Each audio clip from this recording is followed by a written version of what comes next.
My name is Megan Fletcher, and I am 32 years old. For 15 years, my family handed me a shovel every time my brother dug a hole, and they called it love. Tyler lied. Tyler failed. Tyler took money that was not his. And every single time my parents pushed me to the front of the wreckage and told me to smile and make it right. I wrote his apologies. I paid his debts. I let strangers think I was the one who broke things, because keeping the peace in the Fletcher house meant one daughter always carried the shame for everybody else. 2 weeks ago, at a church fundraiser in front of half of Bowling Green, my brother put his hand on my shoulder and introduced me to a deacon and his wife as his assistant. The woman thanked me for a kitchen remodel I had never heard of. A neighbor pressed a folded 20 into my palm for my hard work. And they were all smiling at me, every one of them glowing with gratitude for a woman who did not exist, because the woman they thought they were thanking was a lie my brother had built and stitched my name into. I had never met those people in my life. There was no kitchen job. Tyler did not even work at the company everyone thought I ran for him. But somewhere out there was a contract with a $14,000 deposit on it, and on the line where a signature should go, somebody had practiced writing my name until it almost looked real. Before we go any further, if a story about being the one who always gets blamed hits somewhere close to home, take a second to like and subscribe, but only if this one truly lands for you. This is Blueberry Revenge. And do me a favor while you are here. Drop your age and where you are watching from in the comments. I always read them, and I want to know exactly who is out there sitting with me tonight. Because what my family did not know standing in that fellowship hall, while strangers tipped me for my brother's crimes, was that I had been keeping a folder, a worn leather one, in the console of my truck. 15 years of receipts. Every apology I ghost wrote, every loan that never came back every time I lent them my face. They thought I was the safe one, the quiet one, the daughter who would carry anything they put on her back and never set it down. They were about to find out they were wrong. Now let me take you back to that fundraiser, to a folded $20 bill, and the moment I understood my own family had been spending me like cash. It was the first Saturday in October, and the parking lot of First Grace was full by 9. You know the kind of morning. Folding tables under the awning casserole dishes, lined up like soldiers, raffle tickets in a coffee can, and the smell of fried chicken hanging in the air, thick enough to lean on. I was at the drink station refilling the sweet tea dispenser, because nobody else thinks to do it until it runs dry, and that is just who I am. The one who notices the empty thing before it becomes a problem. I had soil under one fingernail from my garden and a smile on for the church ladies, and I was not thinking about Tyler at all. That should tell you something. After 32 years, I had learned to enjoy the rare hour when my brother was not the center of the room. Then his hand landed on my shoulder. "Megan, there's my girl." His voice carried the way it always did, pitched for an audience. He had an older couple in tow, the kind of well-kept Bowling Green pair you see in the second pew every Sunday. The man wore a pressed shirt and a deacon's easy authority. The woman had a brooch and a soft voice. Deacon Brennan. "Mrs. Brennan, this is Megan." Tyler squeezed my shoulder. "My assistant. She handles all the paperwork on my jobs." I waited for the punchline. There wasn't one. "Oh, we just love her already." Mrs. Brennan reached out and patted my wrist like we were old friends. That kitchen quote was the most professional thing my husband and I have ever seen. And that deposit, sweetheart, smooth as butter. You don't see service like that anymore. I looked at her. I looked at the deacon. They were beaming at me with real warmth, the kind you cannot fake, and there was not 1 ounce of recognition I could give back to them, because I had never laid eyes on either of them in my life. A man passing behind me must have caught the word assistant. He stopped, dug into his pocket, and folded a $20 bill into my hand before I could close my fingers. "For all your hard work on, we need more young people like you." I stood there holding the bill. The dispenser ticked behind me.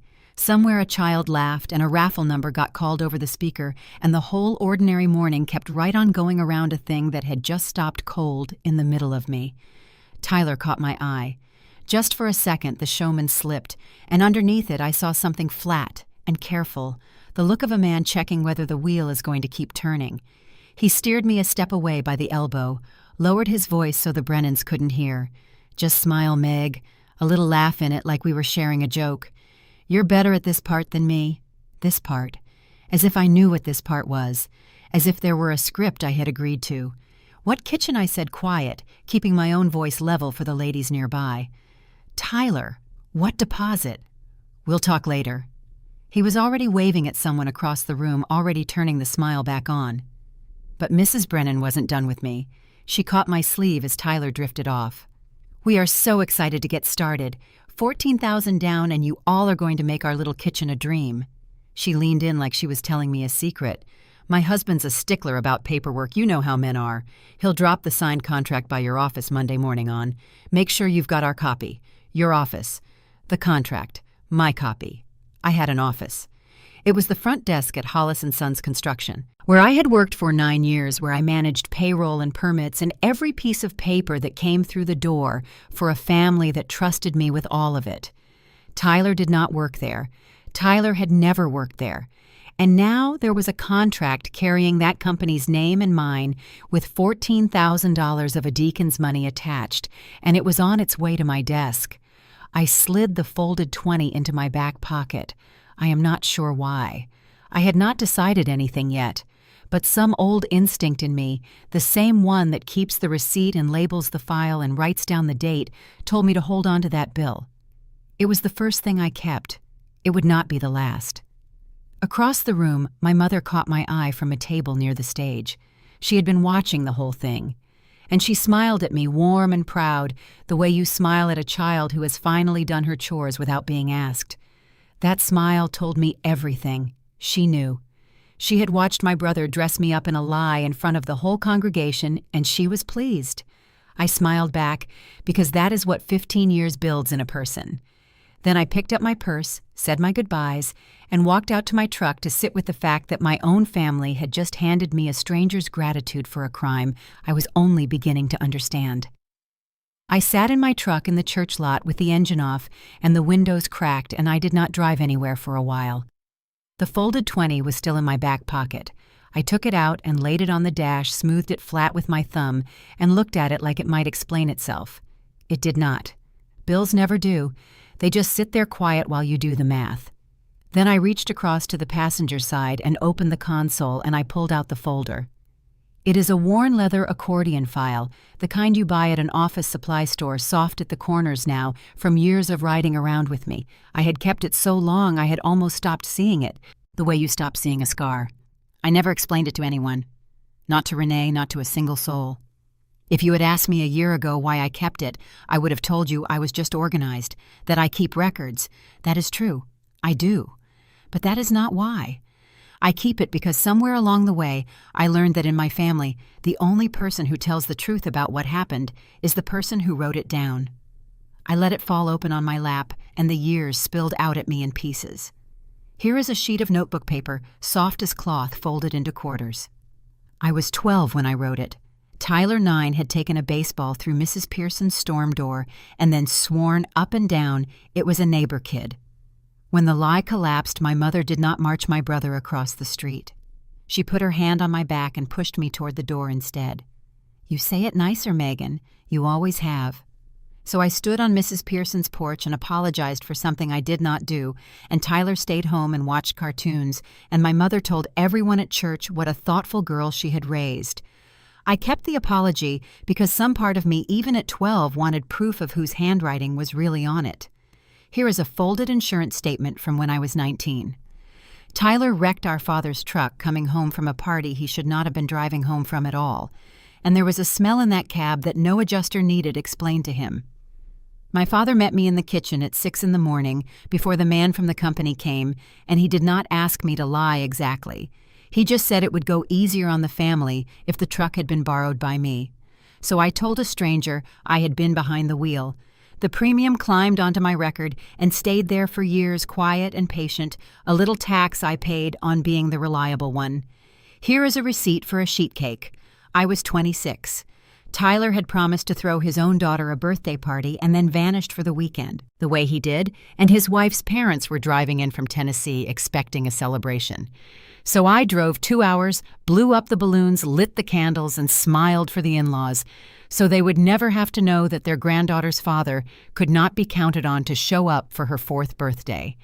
Sophie was so small then. She did not know. That was the whole point. I made sure she did not know. I sat there in the lot with all of it open across my knees, and for the first time, I did not feel organized. I felt robbed. Because here is the thing nobody had ever said out loud, least of all me. Every one of those pages had a price, and I was the only one who ever paid it. The premium, the cake, the afternoons, the years. And there was one more thing, the thing I kept taped inside my kitchen cabinet at home, where I could look at it every morning while the coffee brewed. A printout of a little house on Ridge Street, 3 bedrooms, a porch that sagged just slightly on the left, a plum tree in the back. I had been almost buying that house for 3 years. Down payment fund, built up, knocked down, built up again. Because every time I got close, a Fletcher emergency would come along with its handout, and I would tell myself it was just this once, family takes care of family, and I would write the check. I had been spending myself for 15 years and calling it love. And now my brother had reached past my wallet and grabbed the one thing my paycheck could not cover. My name. My standing at the only place that had ever looked at me and seen a professional instead of a fixer. My phone buzzed in the cup holder. The screen said, "Mama." I almost let it ring out. I should have. But 15 years builds reflexes a person cannot break in an afternoon, and my thumb answered before my head caught up. Megan. No hello. There never was one when she wanted something. Did you smooth things over with the Brennans? They seemed so pleased with you, honey, they really did. Mama, I said, and my voice came out steadier than I felt. Did you know Tyler used my name on a contract, with Dale's company on it? A pause. Not a confused pause. A measuring one. I have learned to tell the difference. Now you listen to me. Her tone dropped into the register she uses for important instructions. Don't you dare tell Dale Hollis. You hear me? Not a word. Family stays quiet, Megan. That is how we have always done it. And there it was, laid out plain on the dashboard next to the folded 20. Not what happened. Not how could he not. Are you all right? Just the order. Keep it quiet. Carry it. Same as the storm door, same as the truck, same as the cake. That is how I have always done it, I said. The line went still. I had never put it that way before, never once in 32 years, and I think the sound of it surprised both of us. What did you say to me? She said. Nothing, Mama. Old habit smoothing it over even now. I have to go. I hung up before she could find her footing, and I drove home to my little rented duplex on the east side of town, and I did not turn on the lights when I got in. I just sat at my kitchen table in the dark with the folder in front of me. The phone buzzed once more, but it was not my mother this time. It was Renee, my best friend and the bookkeeper at Hollis & Sons, the only person at that company who knew me before I learned to swallow things. Hey, she said. This is going to sound weird, but Tyler's name pinged one of our vendor accounts this week. The lumber supplier out on Russellville Road. You know anything about that? No, I said too fast. Probably a mix-up. I'll look into it Monday. Okay. She let it sit a beat. You sure you're all right, Meg? You sound funny, just tired. Long fundraiser. I'll see you Monday. I hung up and I sat with that one too. Tyler's name on a Hollis vendor account.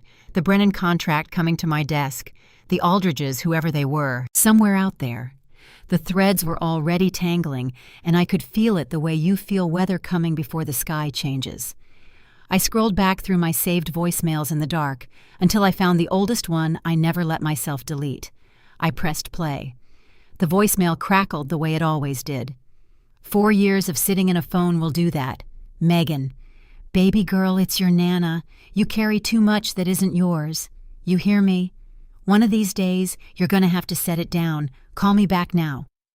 I had not called back. Not in time. By the time I cleared my schedule and got past whatever Fletcher crisis was eating that week, Nana Ruth was gone, and the last thing she ever said to me was a warning I had been too busy carrying everyone else to hear. I sat there a long minute in the dark, and then for the first time in 15 years, my hand did not move toward my checkbook. It moved toward the folder. Sunday dinner at my parents' place was a ritual older than I was, and like most rituals in our family, it ran on the understanding that nobody would say the true thing out loud. They live out in the county 20 minutes past the edge of Bowling Green, where the subdivisions give up and the land goes back to fields and fence line.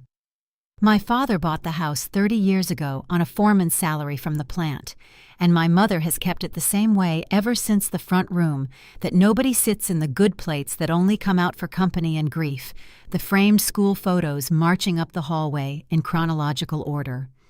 If you walk that hallway, you can watch us grow up. Tyler's pictures are bigger. They always were. He got the 8x10s. I got the wallet size. The kitchen smelled like fried chicken, and the iron tang of green beans cooked down with bacon, and there was sweet tea sweating in the good pitcher. My mother had set the table with the company plates, which told me before anyone said a word that this was not an ordinary Sunday. This was a meeting dressed up as a meal. I knew it the second I walked in because everyone was already there, and already too pleasant. Tyler at the table with a drumstick in his hand. His wife beside him, quiet eyes on her plate the way she always kept them. My father at the head, my mother orbiting between the stove and her chair. And 13-year-old Sophie, my niece, ferrying dishes back and forth from the counter, half a child and half a little woman now with that watchful stillness that kids get when they have learned to read a room before they learn to drive. And there on the counter, propped against the backsplash where nobody could miss it, was the contract. I saw it the moment I came in. Hollis and Sons across the top in the company's blue, a printed page of terms, and down at the bottom on the contact line, a signature. I did not go to it. I sat down where my mother pointed me, and I let her fix me a plate I had no intention of eating, and I waited, because in this family, the person who speaks first is the person who loses. My father did not make us wait long. He is not a cruel man, my father. I want you to understand that, because it would be easier if he were. Wendell Fletcher is a tired man, a man who spent 30 years standing on concrete floors so his children would not have to, and somewhere in all those years he decided that peace was the same thing as goodness, and that the cheapest way to buy peace was to spend whichever child cost the least. That was me. I never made noise, so I was always on sale. "Here is how we will do it," he said. And he set it to his plate, not to me cutting his chicken into squares the way he does. "You will go in and tell Dale you signed off on Tyler doing a little referral work for the company. A handshake thing. You will repay the Brennans their deposit out of your savings. Quiet, clean done before anybody thinks twice about it." The room kept eating, forks moving, ice settling in glasses, like he had announced the weather. "From my savings," I said. "You are better at explaining things, Meg." My father finally lifted his eyes to me, and there was nothing hard in them, which was the hardest part of all. Just certainty. Just a man stating a fact he had stopped questioning a long time ago. "Your brother has got the baby to think about. You have just got yourself." There it was. The whole arithmetic of my life in one sentence said gently over green beans. Tyler has people who depend on him, so he gets protected. You have no one, so you can absorb it. My singleness, the quiet life I had built, the house I kept almost buying, all of it, added up in their ledger to one thing. Available. I was the line item they could always draw from because nobody else was drawing from me. Tyler shrugged his mouth full. "It is a miscommunication, honestly." He waved the drumstick like he was swatting a gnat. "People blow this stuff up. The Brennans will get their kitchen. Everybody calms down. It is not the thing Megan wants to make it into." I looked at my brother. 30 years I had been looking at him, and I still could not always find the bottom of him. He was not even nervous. He had taken $14,000 of a deacon's money and stapled my name to it, and he sat at our mother's table eating her chicken like a man who had done nothing worse than forget to return a phone call. That ease, that was the thing that finally turned something over in me. He was not ashamed because he had never once paid for anything he broke. Why would shame grow in soil that had never seen a consequence? "Tyler used my name," I said to the table now, to all of them, "on a contract, with Dale's company on it. That is not a miscommunication. That is my name on a stranger's money." "Which is exactly why you are the one who can fix it," my mother said, smooth as the tea. She set a basket of rolls down in front of me like an offering. "It is already half yours, honey. Who else would the Brennans believe?" And that was the moment I understood the thing I had spent my whole life not letting myself understand. They were not confused. They had not been fooled by Tyler and dragged into a mess against their will. They were not the victims of his lie. They were the architects of the cleanup. My mother had watched him do it and helped him decide who would carry it. My father had already drawn up the plan step by step before I walked through the door. The dinner, the company plates, the contract propped where I would see it. None of it was an accident. They had built me a trap out of love and family and Sunday supper, and they were not even asking me to step into it. They were informing me that I already had. I let my eyes go to the counter, to the contract, to the signature on the contact line, and my stomach turned over because it was meant to be mine. Somebody had tried to write my name. The same first letter, the same shape, close enough to fool a deacon, close enough to fool a clerk. But the loop on the M opened the wrong way. The tail on the Y did not trail the way mine does, the way it has since Mrs. Calloway's cursive lessons in the 4th grade. I signed my name 1,000 times a year on purchase orders and lien releases and payroll, and I would know it blind. This was not it. This was a careful copy made by a hand that had practiced. Made by someone who sat down with my signature in front of them and worked at it until it almost passed. I did not say a word about it.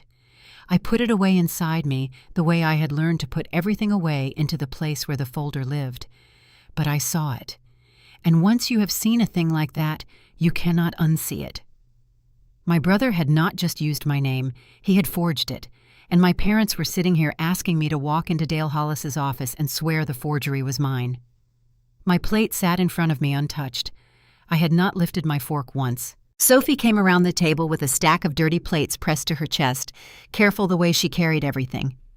She set them down on the counter beside the contract, beside the lie with my name on it, and she straightened up, and she looked around at all of us, the grown-ups, the people who were supposed to know better. Why is it always Aunt Megan who says sorry? She was 13. She did not know what she was holding. She asked it the way kids ask the questions adults have spent decades agreeing not to plainly out of nothing, but the noticing. For 1 second the kitchen went so quiet I could hear the refrigerator hum. Then everybody talked at once. My mother said Sophie's name in that bright warning tone. My father told her to go on and finish clearing. Tyler laughed too loud and asked who wanted dessert. The room filled right back up with noise fast, the way water rushes in to cover a stone you have dropped, because the one thing my family could not afford was for that question to sit in the air long enough for any of us to answer it. But I had heard it, and I watched every adult at that table scramble to bury it, and the scrambling told me more than any answer could have. They knew. They all knew. A child had just said the truest thing spoken in that house in 15 years, and the whole family closed over it like nothing had been said at all. I looked at my untouched plate. Then I looked at my niece standing there with her empty hands waiting on an answer none of us would give her. And I thought, not tonight, baby. But somebody is going to answer you. I am going to make sure of it. Monday morning, I got to Hollis & Sons before anyone else the way I had for 9 years, and I unlocked the front door and started the coffee and pretended the weekend had not happened. Let me tell you about that place, because it matters for everything that came after. Hollis & Sons is not a big operation. Dale Hollis built it with his brother back in the 80s, 2 men and a flatbed, and a reputation for showing up when they said they would. The brother passed years ago, but Dale never took the name off the sign, and he never let the work get sloppy either. We do remodels and additions, and the occasional new build-out in the county, 15 people on the payroll, and the whole thing runs out of a low brick building on the bypass with a gravel lot and my front desk just inside the door. I am the one who runs it. I will say that plainly because nobody else in my family ever would. I manage the payroll, the permits, the lien waivers, the insurance, the vendor accounts, the customer files. When a crew needs a draw, or a homeowner needs an answer, or the county needs a form, it comes across my desk. Dale signs the checks, but I am the one who tells him which ones to sign. For 9 years, that desk was the one place on earth where I was not the Fletcher girl who cleans up after her brother. I was Megan, who keeps the whole thing standing. So when I think about what Tyler did, that is the part that still sits hot in my chest. He did not just reach into my savings. He reached into the one room where I had built something that was mine, and he wrote his lie across the front of it. Renee came in at 8 and dropped her bag by her desk and gave me a look over the top of her glasses. "You still sound funny," she said.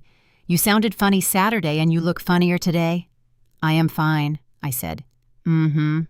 She has known me too long to buy it, but she also knows me too long to push. She let it go and pulled up her books, and through the glass wall I could see Dale already in his office reading glasses down on his nose, frowning at a bid the way he frowns at everything that costs money. It was a little after 9 when the bell over the door rang and the young couple walked in. They were maybe 28, the two of them, and you could read their whole month off their faces. The kind of tired that is not about sleep. He had on a work jacket with a logo from the auto parts store out on Scottsville Road. She was a few months along, just enough to show with one hand resting on the curve of it, the way women do without knowing they are doing it. She held a folder against her chest like it might come apart if she loosened her grip. "We are looking for Megan," the man said. He glanced at the nameplate on my desk and then back at me. "You are the contact on our contract." The word contact went through me like cold water. "That is me," I said. "What can I do for you?" His wife stepped up beside him and set the folder on my desk and opened it with careful hands, and there it was. A page with Hollis and Sons across the top in the company blue, the same blue as the contract propped on my mother's counter the night before. A deck edition, 12 by 16 pressure-treated railing and stairs, an $8,000 deposit paid by check cleared in March, and down at the bottom on the contact line, a signature, my name, in a hand that was not mine.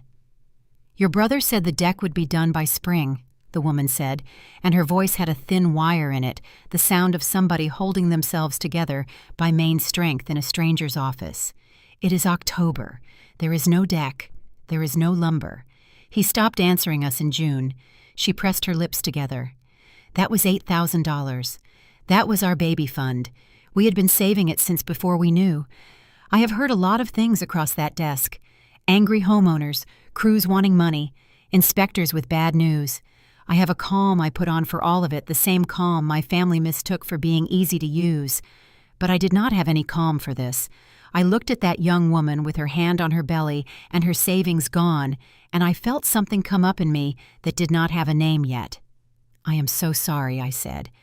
And I meant it in a way nobody in my family had ever meant the word, because in my family, sorry, was a chore you handed off, and here it was a thing I owed and intended to pay.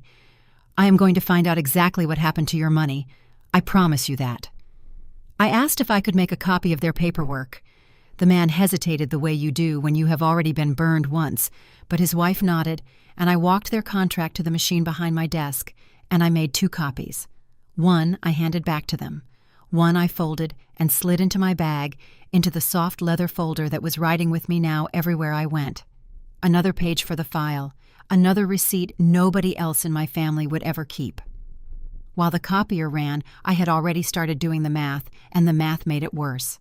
The Brennans 14,000, the Aldridges 8, 2 families, 2 deposits, 2 forgeries of my name, 2 different jobs months apart. This was not one bad decision by my brother on a bad weekend. This was a method. He had a routine. He had been finding people who trusted a company name and a friendly face taking their money up front, promising a thing he never intended to build, and signing my name to the paper so that when it fell apart, the trail would lead to me. And he had done it more than once, which meant there was no reason on earth to think he had stopped at 2. I stepped into the back hallway where they could not hear me, and I called my brother.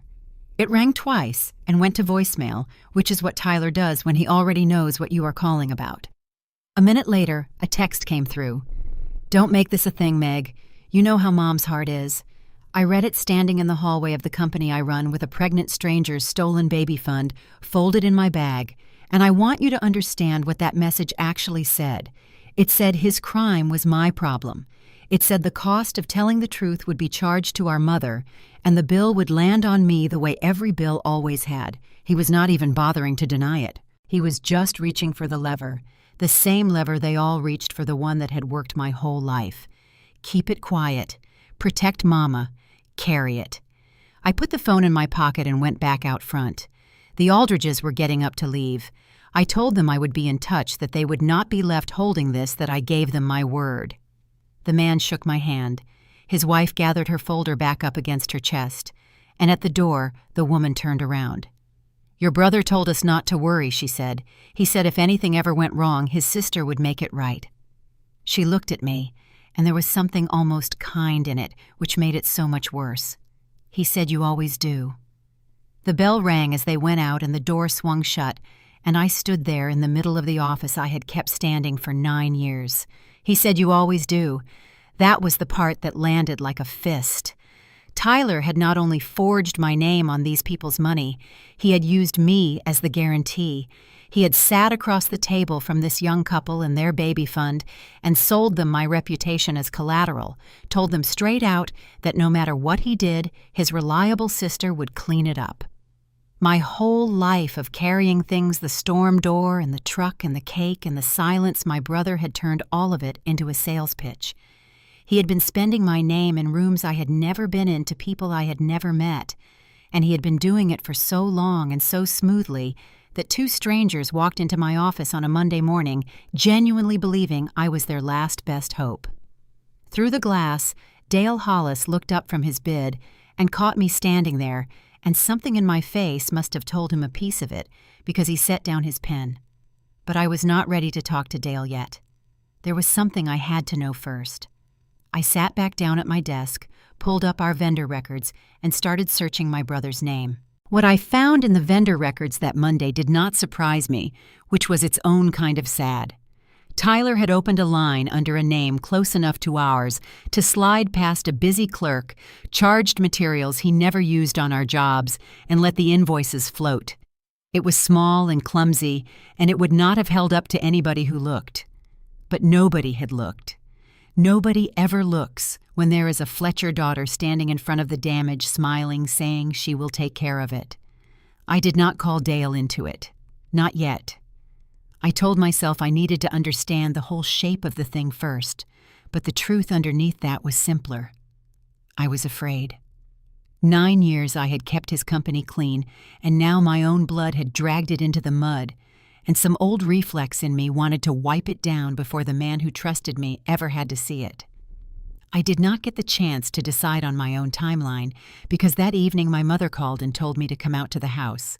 There was a tone in it I knew, soft on top, iron underneath. "We are just going to talk," she said. "Pastor Reese is coming by. He is going to help us all heal." Pastor Reese. That was new. They had brought in the church. I drove out to the county again past the dark fields, and I knew before I parked that this was not a healing. You do not summon a pastor to a healing. You summon him to a verdict, so there is a witness who can swear afterward that everyone behaved like Christians. They were waiting in the front room, the one nobody sits in, which told me how serious they had decided this was. My father in his recliner, hands folded. My mother on the edge of the good sofa. Tyler in the corner chair with one ankle on his knee, relaxed a man at his own acquittal. And Pastor Reese, 60 years old with kind eyes and a soft handshake, sitting in the chair they had set out for the referee. Sophie was not in the room. I heard the stairs creak once up near the top, and I understood she had been sent up but had not gone all the way. On the coffee table between us lay a single sheet of paper, handwritten my father's careful block printing, and on top of it, a pen. I sat down across from all of them. Nobody offered me tea. This was not that kind of evening. Pastor Reese started the way they must have planned. He talked about family.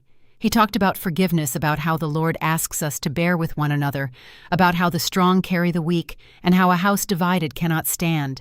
He said it gently, and he believed every word, and that was the worst of it because they had not lied to him exactly.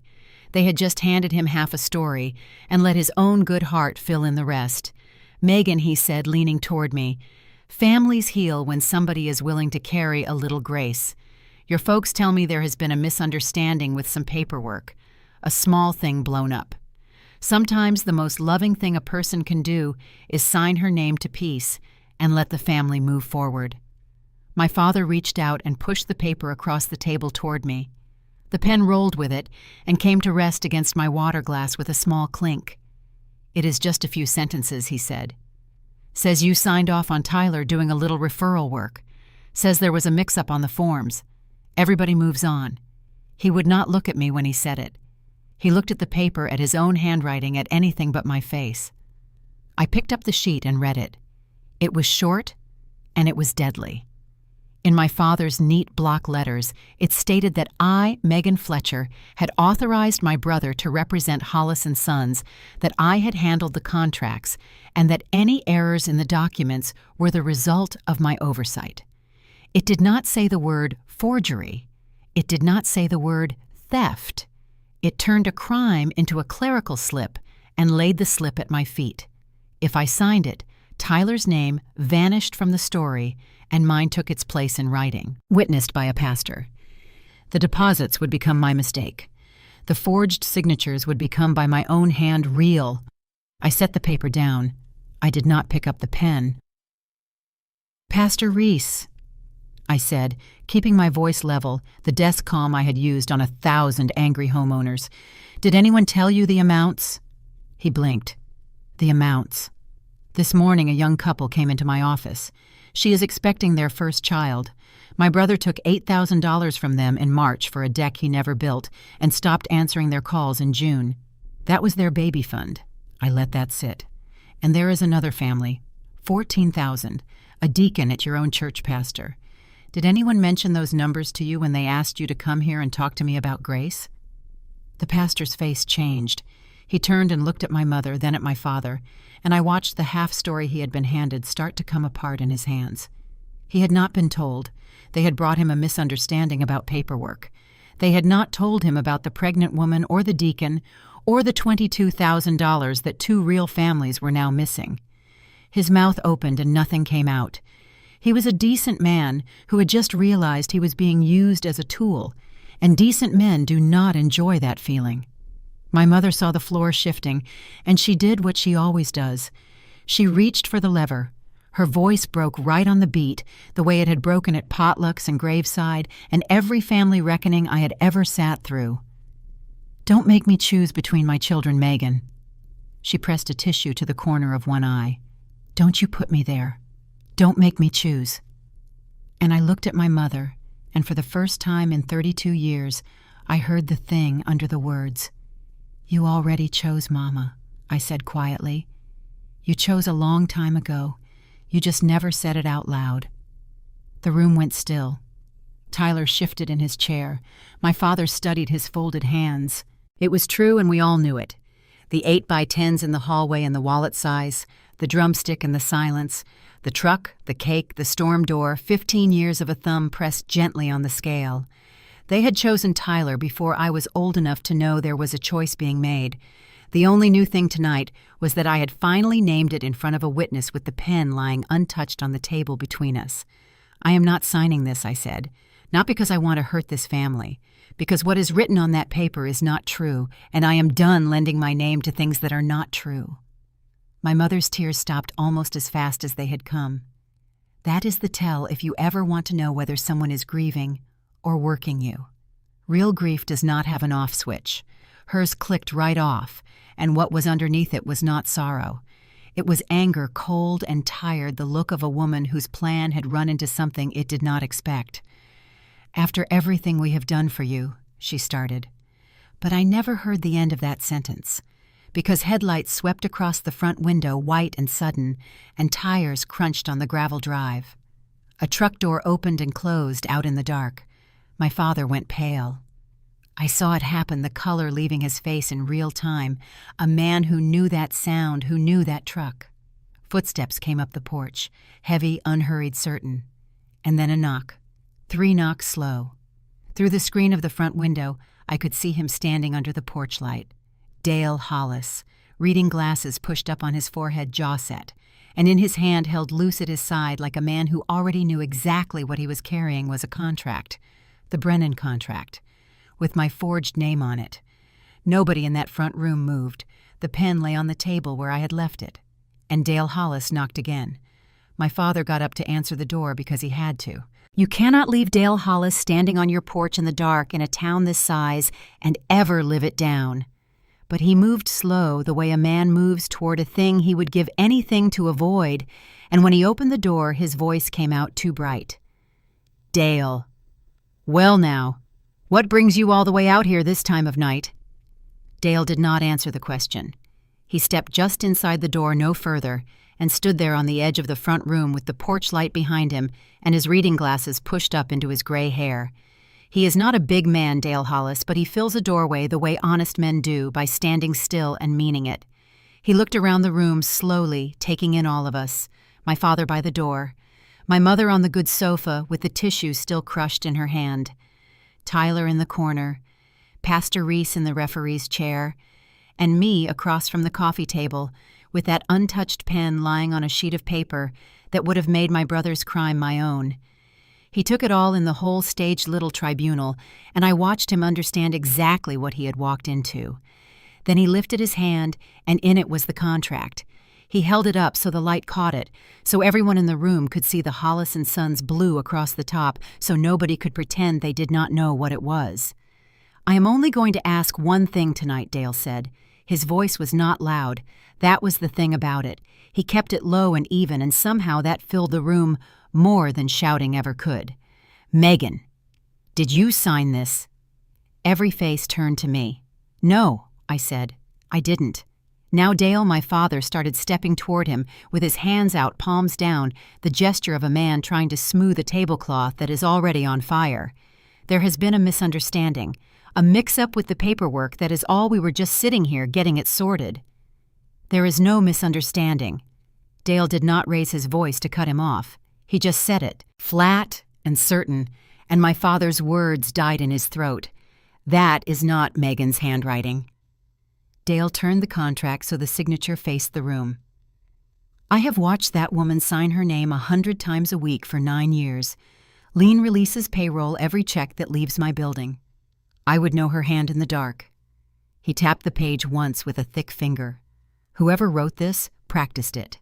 And they did not practice it well enough." He let the page drop back to his side. "And I think everybody in this room already knew that before I knocked." Nobody said a word. My mother's tissue crushed smaller in her fist. The pastor sat very still. Dale looked around at all of them, and when he spoke again, there was something underneath the calm, something that had been waiting a long time to come out. "I have known you people 30 years, he said. "I bought lumber off your daddy before he passed Wendell. I have sat in the pew behind you most Sundays of my life, and I have watched what this family does." He let his gaze settle on my mother, then on my father, slow and deliberate. "I have watched you spend that girl like a credit card since she was in pigtails. Any time your boy broke something, you handed her the bill. Any time there was a mess, you pushed her out front to wear it. I have seen it for years, and I will be honest with you. It has eaten at me because I never once heard a single one of you say thank you to her for it." He shook his head. "I have been waiting a long time for somebody in this family to stand up and stop you." He looked at me, and the hard edge went out of his face, and what was left was something I had not seen aimed at me in a very long time. Respect. "Looks like it is going to be her." I could not speak. 32 years of being the one who fixes, the one who absorbs, the one who is useful, and a man I had worked beside for 9 years had just walked into my parents' front room and said the thing nobody in my own blood would ever say. He had seen me. He had been seeing me the whole time. Dale turned to me fully then, and he spoke like the rest of them were not even there. "Monday morning," he said, "you come in as my office manager. Same as always. The person this place actually runs on, and we both know it. You and me, we are going to make these families whole, and we are going to do it the honest way. No quiet little signatures, no stories, the truth, and a check that clears." He nodded once like a man closing a deal with a handshake. "That is all I came to say." He looked at the pen on the table, then at the handwritten sheet beside it, and his jaw tightened because he understood what that paper was. But he did not touch it. He did not need to. He had said his piece. Wendell, Diane, Pastor. He gave each of them a short nod, the kind you give people you are done expecting anything from. Then he turned and pushed out through the screen door, and it slapped shut behind him, and a moment later his truck door closed, and his headlights swung back across the front window and were gone down the gravel drive into the dark. The room sat in silence for the length of one held breath. And then my mother came off that sofa. The tears were gone. The tissue dropped to the cushion. Whatever soft, broken thing she had been performing 5 minutes earlier had vanished without a trace, and what stood up in its place was the woman I had spent my whole life never quite letting myself see. "You humiliated your father," she said, and her voice was low and shaking, but not with sorrow. "In his own home, in front of the pastor, in front of Dale Hollis." She took a step toward me. "You have always wanted this, always. You have wanted to tear this family apart since you were a girl, and tonight you finally did it. Are you happy?" I did not flinch. A week ago, that sentence would have folded me in half. I would have apologized. I would have reached for my checkbook. I would have spent the next month proving I was not the villain she had just named. I just looked at her. "No, Mama," I said. "I am not happy, but I am not signing your paper either." Pastor Reese stood up. He had been quiet through all of it, and when he spoke his voice was heavy and slow, a man choosing his words because he had just learned he could not trust the ones he had been given. "Diane," he said. "Wendell, you told me this was about a clerical error." He looked down at the handwritten sheet on the coffee table and then at the pen. "You did not tell me about a deacon's deposit. You did not tell me about a young woman's savings." He shook his head, and something close to shame moved across his kind old face. "You asked me to come here and help. I do not believe I was helping. I believe I was being used." He picked up his hat from the side table. "I think I had better go." And he did. He let himself out, and that screen door slapped a second time, and now there were only the 4 of us left in the front room nobody ever sits in. My mother standing. My father sunk in his recliner with his hand over his mouth. Tyler in the corner. I looked at my brother. For 1 second, just one, the charm fell off him. I had seen Tyler talk his way out of 100 corners. I had watched him smile at teachers and bosses and creditors, and his own wife watched him reframe and deflect and turn the room until everyone forgot what they had been angry about. He was never afraid. That was his great gift and his great sickness, the bottomless confidence of a man who had never been made to pay. But in that 1 second, with Dale Hollis's truck gone down the road and the pastor's car backing out of the drive and the lie hanging exposed in the middle of the room, my brother looked afraid. Not of the money, not of the law. Tyler had never feared a consequence in his life because he had never met one. What I saw in his face was something simpler and older. He looked afraid of being seen. For the first time in front of the people whose good opinion held his whole self together, the costume had slipped, and everyone in the room had glimpsed what was underneath it. And he could not stand it. The fear lasted 1 second. Then it curdled. He stood up out of the corner chair, and the easy looseness was gone from him. "Fine," he said. "Fine, if that is how this is going to be." He looked at me, and there was no brother left in his eyes at all, just a cornered thing deciding how to claw its way back to safe ground. "You want to do it Dale's way. You want to make me the bad guy in front of the whole town." He nodded slowly like he was talking himself into something. "I'll fix this my own way then." And I knew exactly what that meant. I had grown up with my brother. I knew the way his mind worked when he was caught, knew that he never once in his life solved a problem by telling the truth, knew that fix this my own way had only ever meant one thing. It meant he was going to get to the story before I did. It meant that by the time the sun came up, half of Bowling Green would have heard a version of this night where I was the thief and he was the wronged man, where the forged name was mine and the sister was the one who could not be trusted. Dale Hollis had given me one true sentence spoken out loud in front of witnesses.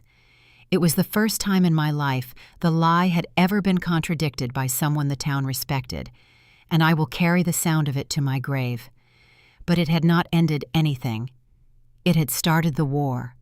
My brother kept his word about one thing in his life, and it was that. He fixed it his own way, and he started before I had even finished my coffee the next morning. You have to understand how a place like Bowling Green works to understand what happened next.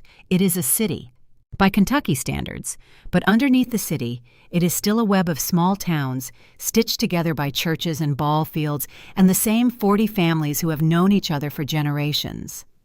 A story does not travel here so much as it spreads the way a stain spreads through cloth, soaking outward through the prayer chains and the salon chairs and the line at the bank. And the first version of a story is almost always the one that sets. People do not update what they heard first. They defend it. My family knew that better than anyone because my family had spent 30 years using it.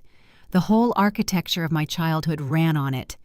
Get to the story first, decide who the good child was, and who would carry the shame, and let the town set it like concrete before anyone thought to ask the second question. So while I was learning to refuse them, they were doing the only thing they had ever done well. My mother worked the phones.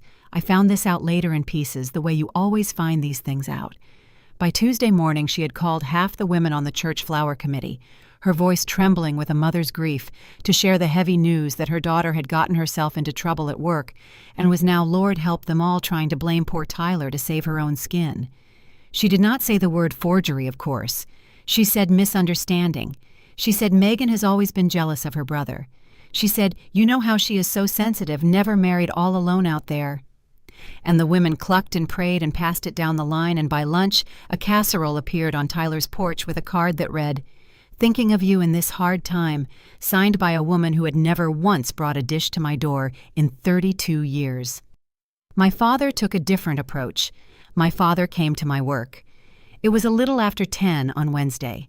I was at the front desk going over a draw request with Renee when the bell over the door rang, and I looked up, and there was my father in his church shirt with the look of a man who has rehearsed something in his truck and is afraid he will lose his nerve if he waits. "Daddy," I said, "what are you doing here? We need to talk." He did not lower his voice. That was the point. He had not come to talk. He had come to perform. "You are going to stop this, Megan. Today. Before it ruins your brother's whole life." Two of our crew, Doug and a younger fellow named Cole, were standing by the coffee maker in the little break area off the front, and they went still the way men do when somebody else's family trouble walks in the door. Renee did not move. Dale's office door was shut, but the glass is just glass. "Dad," I said, keeping my voice down, hoping he would match it. "This is my workplace. You need to go." He did not match it. His voice climbed instead, filling the front of the shop pitched for the audience by the coffee maker. "You would really do this. You would shame your own brother over a paperwork thing. He has got 2 children, Megan. A family. People depending on him." He took a step closer to the desk, and his face was not angry so much as bewildered, the genuine confusion of a man who could not fathom why the daughter who always paid was refusing to pay. "You have got a good job and an empty house. He has got children. What is wrong with you?" There it was again, the arithmetic, said out loud now in front of 2 crew members and my best friend in the one building in the world where I was supposed to be more than the Fletcher girl with the empty house. He has children, so he matters. You have nobody, so you can absorb it. My whole worth weighed against my brother's, and found wanting not for anything I had done, but for the simple crime of having built a quiet life that nobody else depended on. Doug looked into his coffee like there was an answer at the bottom of it. Cole did not know where to put his eyes. A week ago that question would have hollowed me out. I would have spent the night replaying it, asking myself if it was true, if there was something wrong with me, if a good daughter would have just signed the paper and let her brother keep his comfortable life. That is the thing they had built into me, the reflex to look for the flaw in myself first. But I had heard Dale Hollis say a true thing in my parents' front room 3 nights before, and something in me had set the way the town's stories set. I knew who I was now, and I was not going to give my father the scene he had driven across town to get. "I am not going to do this here," I said. I came around the desk, and I held the front door open for him, calm, steady, the same calm I used on homeowners who wanted to scream about a delayed permit. "You can call me tonight if you want to talk, but you are not going to do it in my office in front of these men." He stood there a moment thrown. He had come ready for a fight, ready for me to argue back so he could be the wounded father defending his son. He had not come ready for me to simply hold the door. There is no scene to perform when the other person will not give you a line. "You always make things harder than they have to be," he muttered. But he went. He walked out past me into the gravel lot, climbed into his truck, and sat there a long minute before he backed out, and I stood in the doorway until his taillights turned onto the bypass. Then I went and knocked on Dale's office door. He looked up over his reading glasses. He had heard all of it. Of course he had. "Dale," I said, "I am sorry. That is the last time my family's mess walks through that door. I will not let any of it touch this company. You have my word." He took the glasses off and set them down and looked at me for a long moment. "Megan," he said, "I have known your daddy a long time. None of what just happened is on you. You hear me? Not one piece of it." He nodded toward the front. "You handled that better than I would have. Now go on back to work." That was Dale. He did not make a speech of it. He just put the weight back where it belonged and let me keep my dignity. I went back to my desk. Doug and Cole had drifted out to the trucks. Renee was at her own desk, but she was not working. She was watching me, and there was something in her face I did not like, something she had been holding since the door rang. She waited until my father's truck was good and gone. Then she rolled her chair over, close lowered her voice so it would not carry past the two of us. "Megan," she said, "you need to hear what Tyler is telling people." "I can imagine," I said. "The casserole, the phone tree, my mother's grief tour. Believe me, I have a pretty good idea." "No." Renee shook her head and her jaw was tight. "You can't. It is worse than that." She glanced at the front door like he might walk through it. "He is not just saying you are overreacting. He went to the Brennans last night. He went to your aunt and uncle. Meg, he is telling people that you spent the deposits, that you are the one who took the money. He is saying that signature is yours, that it is your real signature, and that you are blaming him because you are about to get caught and you are trying to save your job." I felt the floor tilt under me. "He is not hiding from this," Renee said quietly. "I thought he was hiding. He is not. He is out there right now turning it all the way around. He is painting you as the thief Megan. And the way this town works, the people he gets to first are the ones who are going to believe it." I sat very still at my desk. Tyler had not run. He had done something far smarter and far worse. He had taken his own crime, the forgery, the stolen baby fund, the $22,000 belonging to two families who trusted a company name, and he had picked it up whole and set it down on my side of the table. He was not asking the town to forgive him. He was asking them to convict me. And he had a head start, and he had the family behind him, and he had 30 years of a story that already said I was the one you could put anything on. The truth was out there now. But so was the lie, and the lie had left the gate first. I drove home that evening with Renee's words still circling in me. "He is painting you as the thief." I kept both hands on the wheel and told myself I would deal with it one piece at a time, the way I deal with everything. Get home, make supper, sit with the folder, figure out the next true step. Then I turned onto my street and saw his truck in my driveway. Tyler's truck parked at an angle across the concrete like he owned the place, the engine ticking as it cooled. My porch light was on and I had not left it on. The blinds in my front window glowed. I sat in my own driveway for a moment with my hands going cold on the wheel. Let me tell you what that duplex meant to me, because you cannot understand the violation without it. It was small and it was rented and the kitchen faucet dripped if you did not lean on the handle just so. But it was mine.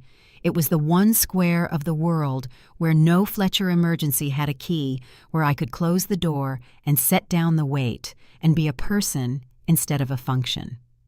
In 32 years, it was the only place I had ever managed to keep entirely for myself. And the lights were on, and I had not turned them on.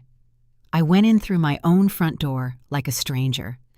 Tyler was sitting at my kitchen table. He had made himself at home, one arm slung over the back of the chair, and spread open on the table in front of him was my folder, the soft leather accordion file, 15 years of receipts. The apology I wrote at 12, the insurance statement from 19, the cake receipt, the Aldridge contract, all of it fanned out under my own kitchen light, where he had no right to it. And standing against the wall by the refrigerator, small and still, was Sophie. "How did you get in here?" I said. "Mom had a key. He said it like it was nothing, like a mother handing out a key to her grown daughter's private home was the most ordinary thing in the world. And in my family, maybe it was. Maybe that was the whole problem distilled down to a brass key passed around without a thought, because no Fletcher had ever believed I was entitled to a door that locked against them. He slapped the open folder with the flat of his hand. "You have been collecting us." His voice had a tremor in it that was not quite anger, something rawer underneath the sound of a man who has found out he was being watched. "Your own family. 15 years of this, Megan. You kept it all, every little thing. Who does that? Who sits in a house alone and keeps a file on the people who love her? Not in front of her Tyler." I looked at Sophie pressed against the wall. "Whatever you came to say, you do not say it in front of her. No, she should hear it." And he turned to his daughter, my niece, 13 years old, and he did the thing I will never forgive him for as long as I live. He looked her in the eye and he said, "Your Aunt Megan is trying to put your daddy in jail. Over money.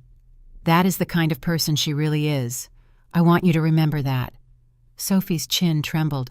Her eyes went bright and wet, and she pressed back harder against the refrigerator like she wanted to disappear into it. And I understood, standing in my own violated kitchen, exactly what my brother was doing. He had not brought Sophie because he could not find a sitter. He had brought her as a shield and as a weapon both. A shield because he knew I would not unload the full truth with a child in the room. A weapon because he was teaching her right there in front of me who to blame. He was reaching past me into the next generation, planting the family lie in a 13-year-old the way it had been planted in me, and he was using my love for her to keep me from defending myself. This was the same machine that built me. I could see it running. A parent, a child, a story about who is good and who is to blame, set early and set hard so it holds for a lifetime. They had done it to me at 12 on Mrs. Pearson's porch, and now my brother was doing it to his own daughter at 13 in my kitchen, and he expected me to stand there and take it because I always took it. "Get out of my house," I said. "Quiet." I did not give him the shouting he wanted. "You took my mother's key. You let yourself into my home. You went through my things, and you are standing in my kitchen telling lies to a child. Get out. This is what I'm talking about." He stood gathering the folder up against his chest, taking it, because of course he would take it, because nothing in this world had ever belonged to me that a Fletcher would not pick up if they wanted it. Cold. You see how cold she is, Sophie. Not even a hello for her own niece. He herded her toward the door. And that was when my mother arrived, headlights swinging into the drive behind his truck, the cavalry summoned to make sure the scene played out the way they wanted. She came up the walk fast already, talking Megan. "You have to understand, Megan, your brother is beside himself." But I did not let her get through the door. I stood in it, my own threshold, for once. "You gave him a key to my home," I said to her. She had the grace to look caught just for a second before the certainty closed back over her. "It is family, Megan. We do not have secrets and locked doors in this family. You do now," I said. Tyler pushed past us both with the folder under his arm and Sophie in tow, and I let them go, because there was nothing in that folder he could destroy that I had not already copied, and because I would not wrestle a man for paper in front of his daughter. My mother followed, still talking, and I let her words run off me like rain off a roof. But Sophie hung back. Just for a second on the porch step while Tyler was unlocking his truck, and my mother was getting into hers. My niece turned around and looked up at me, and her eyes were swimming. "Daddy told me to say you knew about the kitchen," she whispered. Fast low so they would not hear. "He said if anybody asks, I am supposed to say Aunt Megan knew the whole time." Her voice broke on the next part. "I don't want to. I don't want to say it, Aunt Megan." Something in my chest cracked clean open. I knelt down so I was level with her right there on the porch in the dark, and I took both her hands.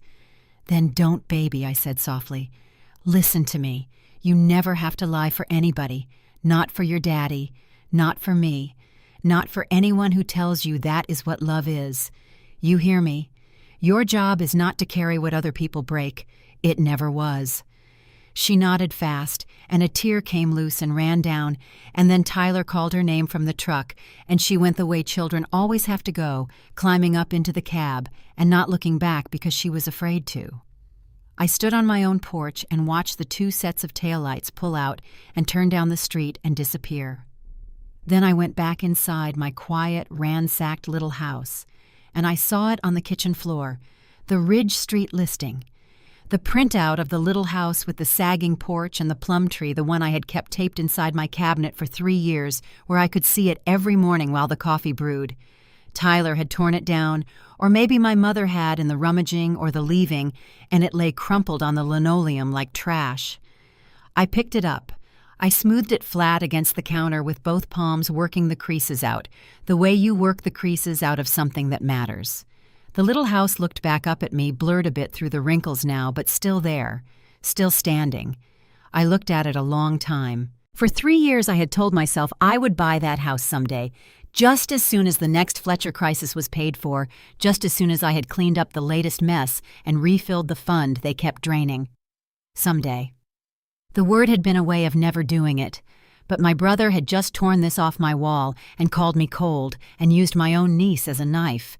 And as I stood there smoothing the paper flat, the someday went out of me, and what was left was harder and clearer than anything I had felt in years. I was going to buy that house. I was going to stop refilling their fund. I was going to set down the whole load they had spent 15 years stacking on my back, and I was going to do it standing up. But first there was a 13-year-old being coached to lie, and I was not going to let that hold. Not in another generation. Not in her. That was the line. The money was money. Sophie was everything. By the end of that week, the story had set. I told you how it works here. The first version is the one that holds, and my family had gotten to the first version while I was still standing in my driveway looking at his truck.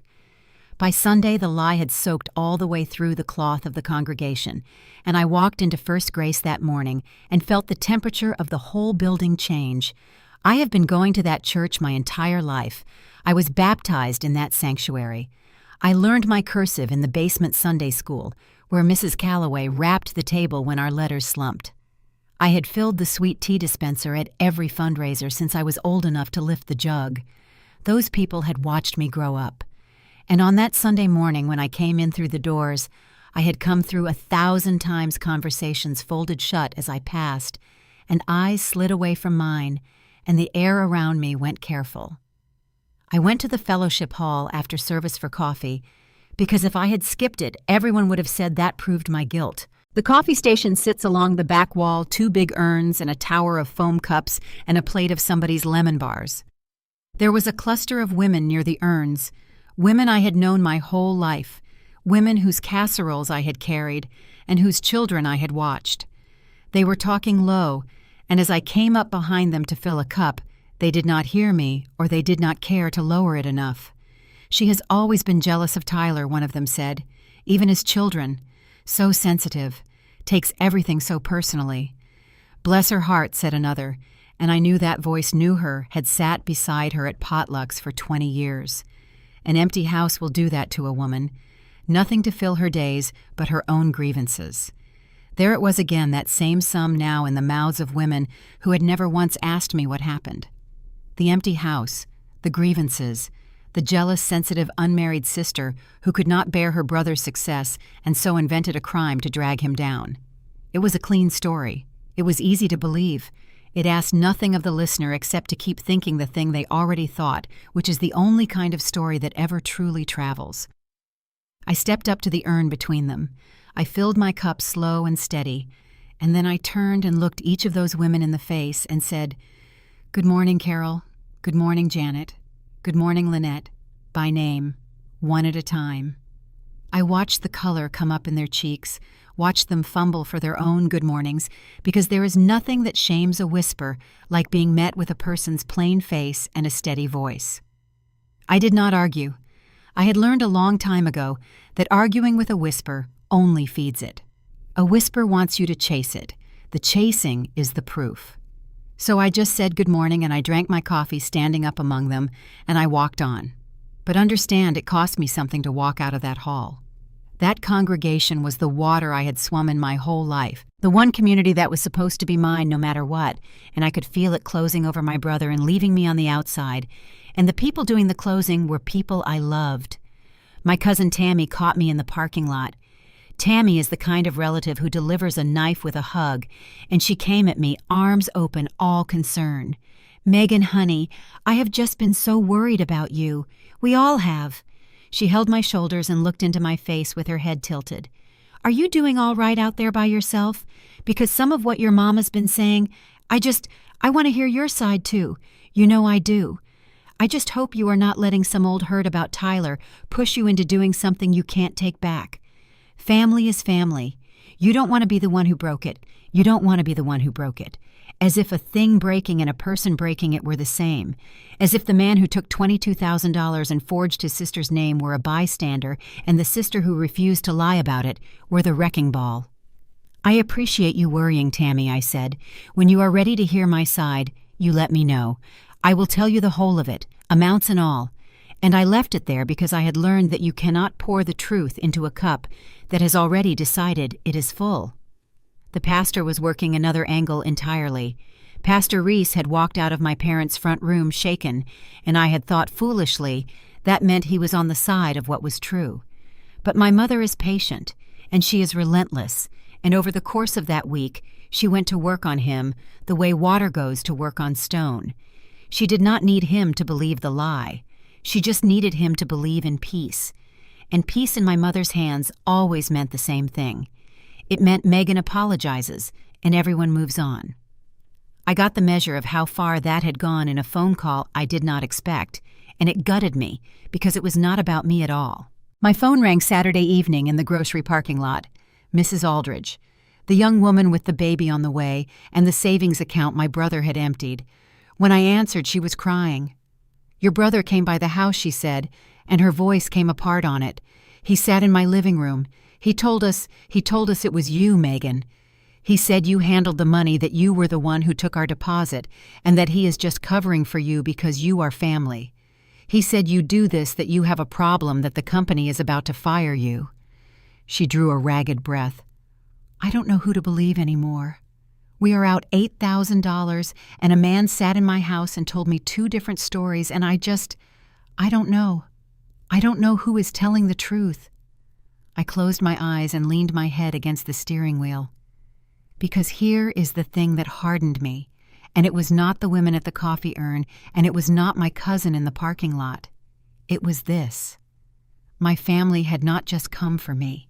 They had taken a frightened, pregnant woman who had already lost her baby fund, and they had handed her one more lie, spun her in a circle, made her doubt the one person who had looked her in the eye, and promised to make it right. The Aldridges were not players in this. They were the wounded, and my brother had walked into their living room and poured salt in it to save himself. I had been carrying my own anger all week, the slow burn of being lied about. But this was different. This was not about me. And somehow that made it solid in a way my own grievance never could have. "Mrs. Aldridge," I said, and I sat up and made my voice steady, the desk calm, the calm I had spent my life giving away to my family and was now going to spend on someone who actually deserved it. "I am going to tell you something, and then I am going to do something, and you can judge me by whether the two match. I did not take your money. My brother took your money, and he signed my name to your contract so that if it ever came apart, the trail would lead to me. I have a copy of that contract. I have the truth. And whatever happens to me, you are going to get your $8,000 back. Believe the people who tell you the truth and then make it right. I am one of them. I promise you that." There was a long quiet on the line. Then softly, "Okay," she said. "Okay, Megan." And I could hear that she had decided to trust me, and I knew I had better be worthy of it. I hung up and sat in the dark lot for a minute, and the path got clear in front of me, clearer than it had been all week. That night the pastor called. "Megan," he said, and he sounded tired, a man caught between what he suspected and what he had been worn down to want. "Your family would like to gather. Sunday afternoon, at the church in the fellowship hall. To reconcile, to clear the air, to put this behind us as a family before it does any more harm. Your mama and daddy will be there. Tyler, some of the relatives. I will be there to help everyone speak in love." A pause. "Will you come?" I closed my eyes. They thought they were building a trap. They thought they were summoning me to a room full of family and church folk, where I would be outnumbered and outstoried, where the only choices would be to apologize or to stand alone as the bitter sister tearing the family apart. They were going to gather every witness who already believed the lie and put me in the middle of them and squeeze. But a room full of witnesses is a room full of witnesses. It cuts both ways. They had just offered to assemble in one place at one time the entire audience I would need. "Yes, Pastor," I said. "I will be there." And then I hung up, and I started thinking not about what documents I would bring, but about who. The Wednesday before that Sunday meeting, I ran into my mother at the Kroger on Campbell Lane, and I want to be clear that running into is the wrong phrase. My mother does not run into people. She arranges encounters and lets them look like accidents. I was in the produce section with a basket on my arm picking through tomatoes for a pot of sauce when I heard my name across the displays. I looked up, and there she was coming around the bins toward me, and I knew from 20 feet off by the set of her shoulders that this was not a chance meeting. She had seen my truck in the lot, most likely. She had come looking. "Megan." She said it loud enough to carry over the misters and the music. "Megan, I have to talk to you." "Mama, I am just doing my shopping." And then she began to cry.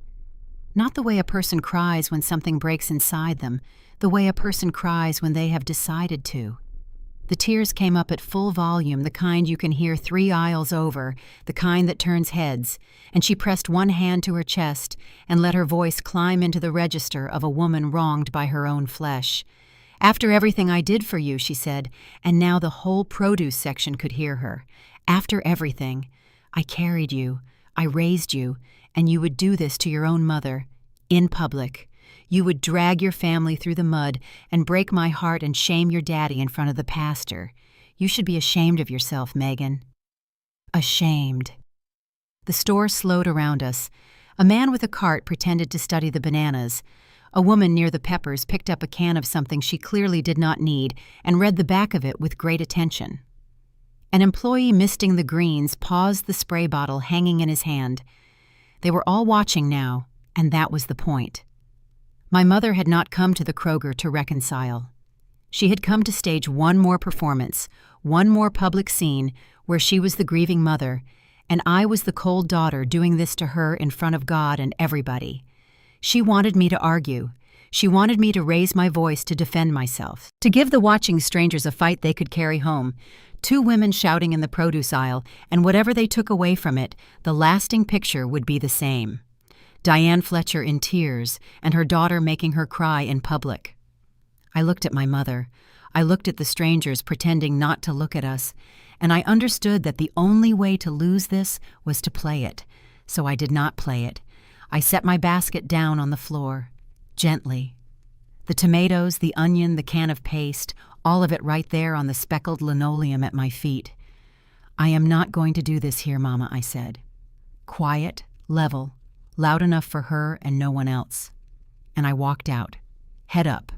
I left the basket where it sat, and I walked the length of the produce section and out through the front doors into the parking lot, and I did not hurry, and I did not look back, and I did not give a single one of those watching strangers the scene my mother had come to give them. I sat in my truck after, and my hands were shaking, and I let them.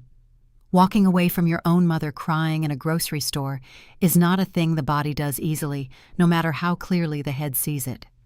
But I had given that woman my dignity for 32 years, one quiet surrender at a time, and I was done handing it over in produce aisles to keep the peace. That same evening, I did the thing that actually mattered, the thing the whole fight had quietly become about underneath the money and the lies and the church. I took Sophie to the diner. There is a little place out on Nashville Road, vinyl booths, and a pie case, and a waitress who has been there since I was a girl, and I had texted Tyler's wife, not Tyler, and asked if I could take Sophie for a milkshake. Her mother said yes. Her mother, I think, was starting to see some things she could not unsee. Sophie slid into the booth across from me, small in her hoodie, and the waitress brought her a chocolate shake, and Sophie stirred it with the long spoon and did not drink it. She looked at the table. "Did I do something bad?" she said finally. Her voice was barely there. "Telling you I didn't want to lie. Was that, did I get Daddy in trouble? Is it my fault?" And there it was. The machine already running and her already teaching a 13-year-old to believe that telling the truth is the thing that breaks the family, that the child who will not carry the lie is the one to blame. I had been that girl. I had asked that exact question in some form my whole childhood. Was it my fault? Should I have just said sorry? Would everyone be all right if I had only carried it? I reached across the table and put my hand over her restless one and stilled the spoon. "No, baby," I said. "Listen to me, because this is the most important thing anybody is going to tell you for a long time. You did not do something bad. You did the bravest thing in this whole family. The bravest thing." I held her eyes so she would know I meant it. A grown man asked a child to lie for him, and the child said she did not want to. Do you understand how strong you have to be to do that? Stronger than any of us managed for 30 years. Her chin trembled. The bright wet came up in her eyes again. I took out my phone. I scrolled back to the oldest saved voicemail, the one I never let myself delete, and I set the phone on the table between the napkin dispenser and the ketchup, and I turned the volume up, and I pressed play. The crackle, then the voice. "My grandmother, 4 years gone. Megan, baby girl, it's your Nana. You carry too much that isn't yours. You hear me. One of these days you're going to have to set it down. Call me back now." Sophie went still, listening to a dead woman she barely remembered. "That was my Nana Ruth," I said when it ended. "Your great-grandmother." She knew. She watched what this family did to me my whole life, and she tried to tell me, and I was too busy carrying everybody to hear her in time. I picked the phone back up and held it a moment. "I am not going to be too busy to tell you, so I am telling you now while you are young enough for it to take. You never have to lie to be loved, Sophie. Not for your daddy, not for me, not for anybody. If somebody tells you that lying for them is what love looks like, then whatever they are offering you is not love, and you do not owe it to them. You hear me. You are not the family's garbage truck. You do not have to haul what other people break." She nodded slow, and then she cried quiet into the sleeve of her hoodie, and I came around to her side of the booth and put my arm around her and let her, because somebody should have done that for me a long time ago, and nobody ever did. After a while she wiped her face and looked up at me, and what she said next undid me. "I could come Sunday," she said, "to the church thing. I could tell everybody the truth. That Daddy told me to lie and that you didn't take any money. I could stand up and say it. I'm not scared." Her jaw set 13 and fierce. "I want to." And there it was, the easy way. A child's testimony. The one witness no one in that room could dismiss, the granddaughter who would break the family open with a sentence. Part of me, the tired part, the part that had been fighting all alone for 2 weeks, wanted to take it. But I looked at her brave, wet face, and I knew I would sooner lose the whole fight than win it that way. "No, baby," I said, gentle brushing the hair back off her forehead. "No. You are not going to stand up in front of all those people and testify against your own daddy. That is not your job, and I am never going to make it your job. Do you understand me? The whole reason I am doing any of this is so that you never have to be the one who carries it. I am not about to turn around and put it on you." I held her face in my hands the way Nana used to hold mine. "You already did your brave thing. You told me the truth in private when it cost you something. That was enough. That was more than enough. You leave Sunday to me." She searched my face. "You sure?" "I am sure." And I was. Because I knew, sitting in that booth with my arm around the only person in my family worth protecting, that if the truth was going to come out in that fellowship hall on Sunday, it could not come from a frightened child being used as a weapon, not even a weapon for the right side. It had to come clean. It had to come from people the family could not call jealous or sensitive or alone. I just had to make sure the right people were in the room. The night before the church meeting, Tyler came to my door again. This time he knocked. I suppose he had figured out that the spare key would not be welcome anymore. I let him in because I wanted to hear what he had come to say, and because I was not afraid of him in my own kitchen the way I once would have been. He came in alone, no Sophie this time to hide behind, and I noticed that. Without the child as a shield, he looked smaller, and there was a jitter in him I had not seen before, a man who had been making phone calls all day and not liking the answers. He started the way he always started, with charm. Meg. He spread his hands, gave me the grin that had gotten him out of 3 decades of consequences. Come on. It's me. We are family. This whole thing has gotten away from both of us, and I think if you and me just sit down and figure it out, just the two of us, we can put it back together before tomorrow turns into something nobody can take back. There is nothing to figure out, Tyler. You took $22,000 from 2 families and you signed my name to it. See, that is the kind of talk. The grin tightened. That kind of talk is what is going to hurt people. Mama is not sleeping. Daddy's blood pressure is up. You want that on you. You want to be the reason Daddy has another spell. He shifted his weight, glanced at his phone in his hand, glanced back at me. I am asking you as your brother. Drop it tomorrow. Tell the pastor it was a misunderstanding. We hug it out. We move on. Easy. Done. I am not going to lie for you. Not anymore. The charm fell away then the way it had in the front room, and the tears came up to replace it, because that was the next tool in the box. His eyes went wet and his voice cracked. You don't know what it has been like for me, he said. You think you have got it hard, the quiet one, the responsible one. Everybody loves you for being responsible. You don't know what it is to be the one everybody expects to be a screw-up, the one Mama covers for. Every time I try to build something, it falls apart, and there you are fixing it, and it just makes me look worse. You ever think about that? You ever think maybe you fixing everything is what made me look like a failure my whole life? I will tell you that one almost reached me. Not because it was true, but because there was a sliver of something real in it, the way there is always a sliver in Tyler's best lies. There was a version of my brother who genuinely believed he was the wounded one who had been told he was special and never made to earn it, and now could not understand why the world kept handing him bills.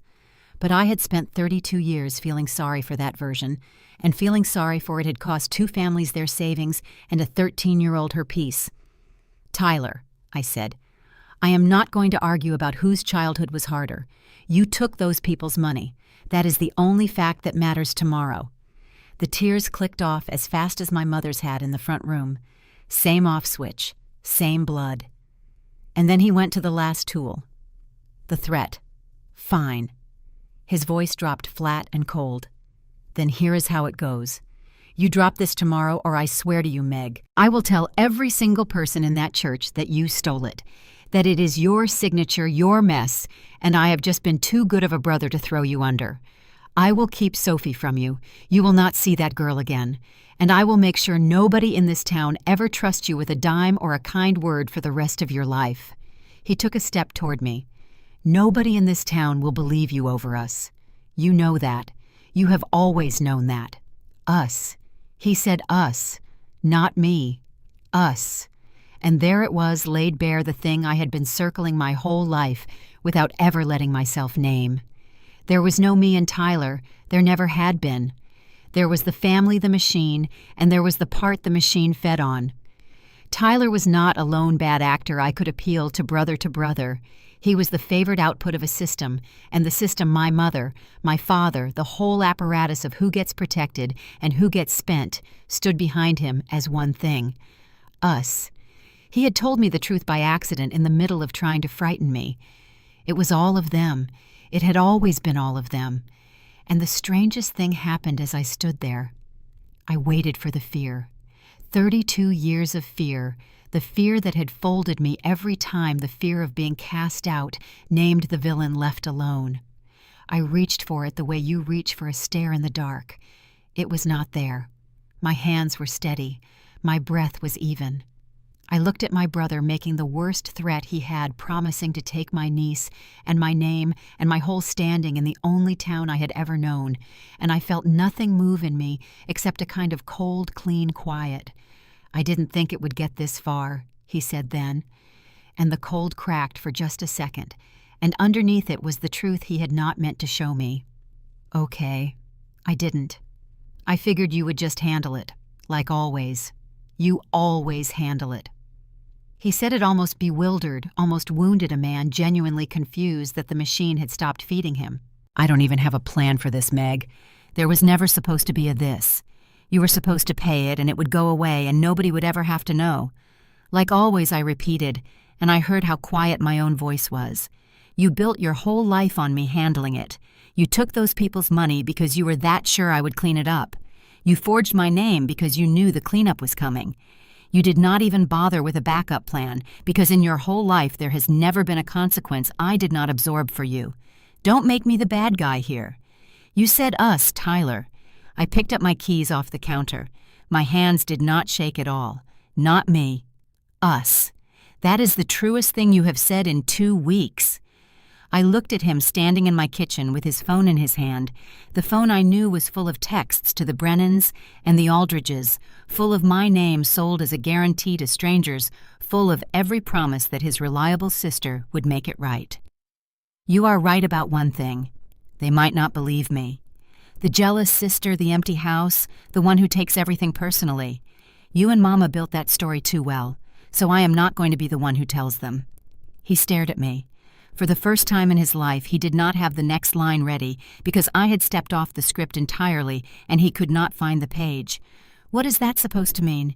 You will find out tomorrow.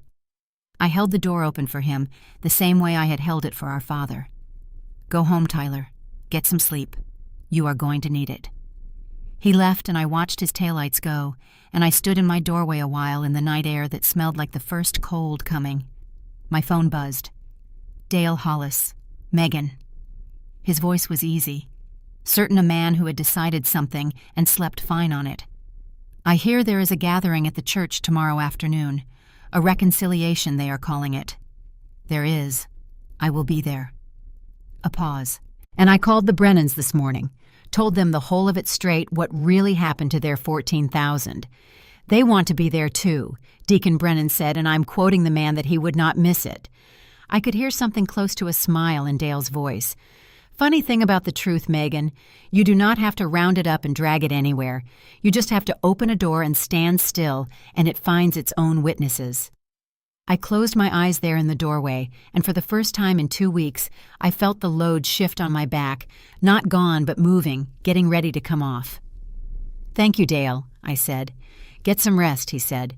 Tomorrow you stop carrying it. I went inside. I took the soft leather folder out and set it on the kitchen table, the copies of both contracts inside it, the forged signatures, 15 years of receipts. I looked at it a long moment. Then I closed it. Because I had figured out somewhere between the diner and the doorway that tomorrow was not going to be about what was in the folder. It was going to be about who was in the room. Sunday afternoon, the fellowship hall at First Grace looked the way it always looked when the church wanted to make something feel official. Somebody had set out the folding chairs in rows, the gray metal ones that scrape on the linoleum, and arranged them facing a little open space at the front where Pastor Reese stood with his Bible and his good intentions. There was coffee on, of course. There is always coffee on.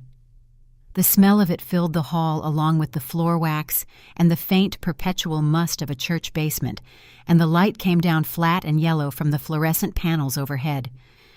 I want you to picture the room the way it was meant to be staged, because the staging was the whole strategy. My family sat up front near the pastor in the seats of the wronged, my father in his Sunday shirt, my mother beside him with a tissue already in her hand, Tyler on the end, head bowed, the picture of a humble man bearing his sister's accusations with Christian patience, and spread out behind them in the folding chairs were the relatives and the church folk, my cousin Tammy, the women from the coffee urn, the aunts and uncles, 24 people who had heard the first version of the story and let it set. They had come, most of them, not out of malice, but out of the gentle, lazy certainty that they already knew what this was. The jealous sister, the empty house, the family pulling together to forgive her and move on. The whole room was built for one outcome. I was supposed to walk in alone, sit in the chair they pointed me to, and face all those familiar faces who already believed I was the problem. And then surrounded, outnumbered, outstoried, I would do one of two things. I would apologize and absorb the blame one last time and let the town fold its kind, mistaken forgiveness over me. Or I would refuse and stand up alone as the bitter woman tearing her family apart and prove the story true with my own defiance. They had not left me a third door. That was the elegance of it. They had spent 30 years teaching this congregation that I was the one you could put anything on, and now they had gathered the whole congregation in one room to put it on me in front of God Himself. I came in a few minutes after it started. I had Sophie beside me because her mother had brought her, and I was not going to make her sit alone, and I had the soft leather folder tucked under my arm. And I sat down in the chair they had left for me near the front, facing all of them. I set the folder on my lap, and I did not open it. That was the first thing I had decided lying awake the night before. I was not going to come in waving paper. Paper was what they expected. Paper could be argued with dismissed called a forgery itself, twisted into one more piece of the cold sister building her case. No, I was going to do the thing they had never once expected me to do in 32 years. I was going to be quiet and let them talk first and let them build their whole case in front of every witness in the room. Pastor Reese opened with a prayer. He prayed about unity, about families, about the binding up of what was torn, and I noticed his voice was not as smooth as it had been the week before. There was a hitch in it, the sound of a man praying for a thing he was no longer certain he understood. Then my father stood up to speak, because in my family the father speaks first. He turned to the room. Not to me, and he spread his hands the way he had in his own front room. "I want to thank you all for coming," he said. "Means the world to this family. We have had a hard couple of weeks, and we just want our family whole again. That is all. That is all we want." He let his eyes travel over the rows of nodding faces, the friendly jury he had assembled. "Megan, she is my daughter, and I love her. But I will be honest with you all, she has always made things harder than they need to be. Sensitive. Holds on to things. We are just hoping that today, in front of all of you, in front of the Lord, she can find it in her heart to let this go so we can be a family again." Heads nodded across the hall.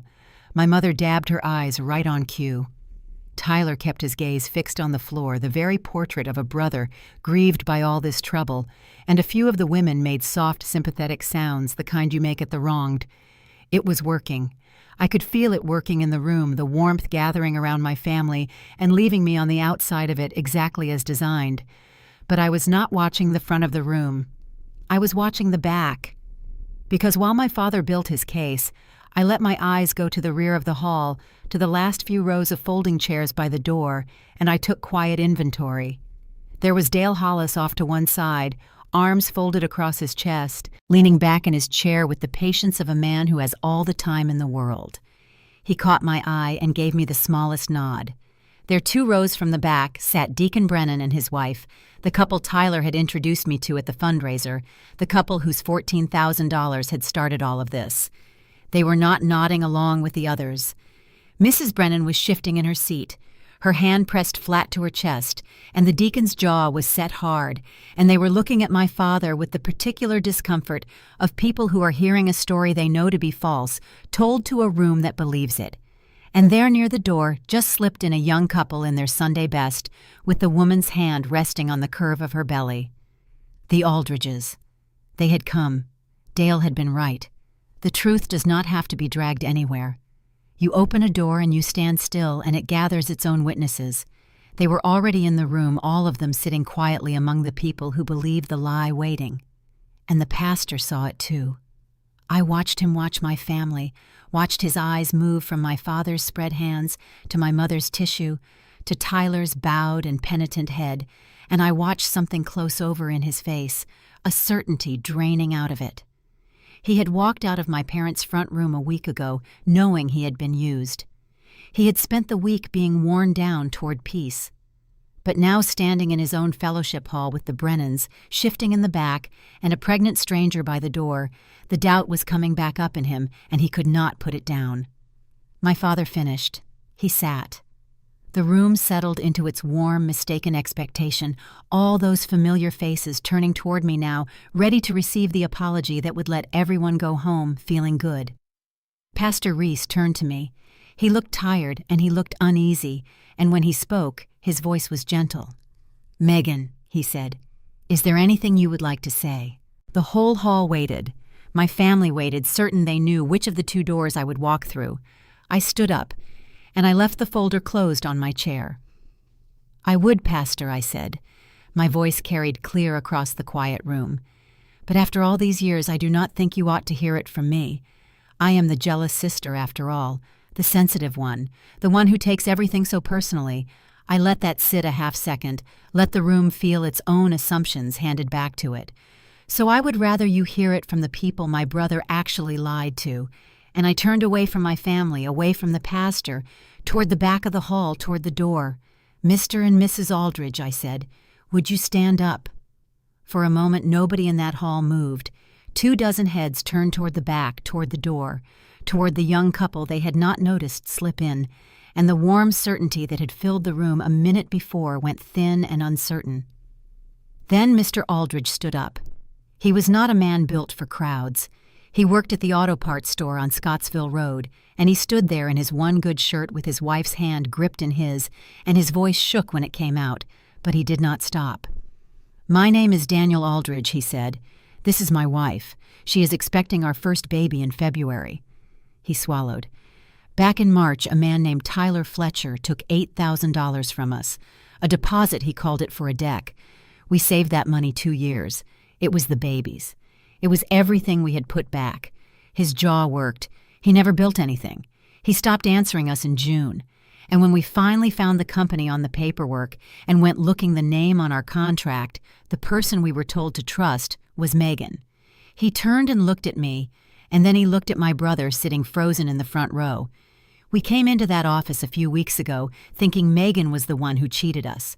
We were ready to be angry at her." His wife squeezed his hand and he steadied. "She is the only one in this whole mess who told us the truth," he said. "The only one." She looked us in the eye and she said her brother took the money and signed her name to hide it, and that whatever happened to her, we would get every dollar back. Then a few days later, that same man, Tyler, came and sat in our living room and told us it was Megan who took it. 2 different stories from 2 different people about our own baby's money. His voice broke clean through. "I have spent 2 weeks not knowing who to believe. I believe her. I came here today to say it out loud where everybody can hear me. I believe Megan." The hall had gone silent in a way church halls almost never do. No coffee cups, no shifting chairs. 20-some people who had walked in certain sitting very still.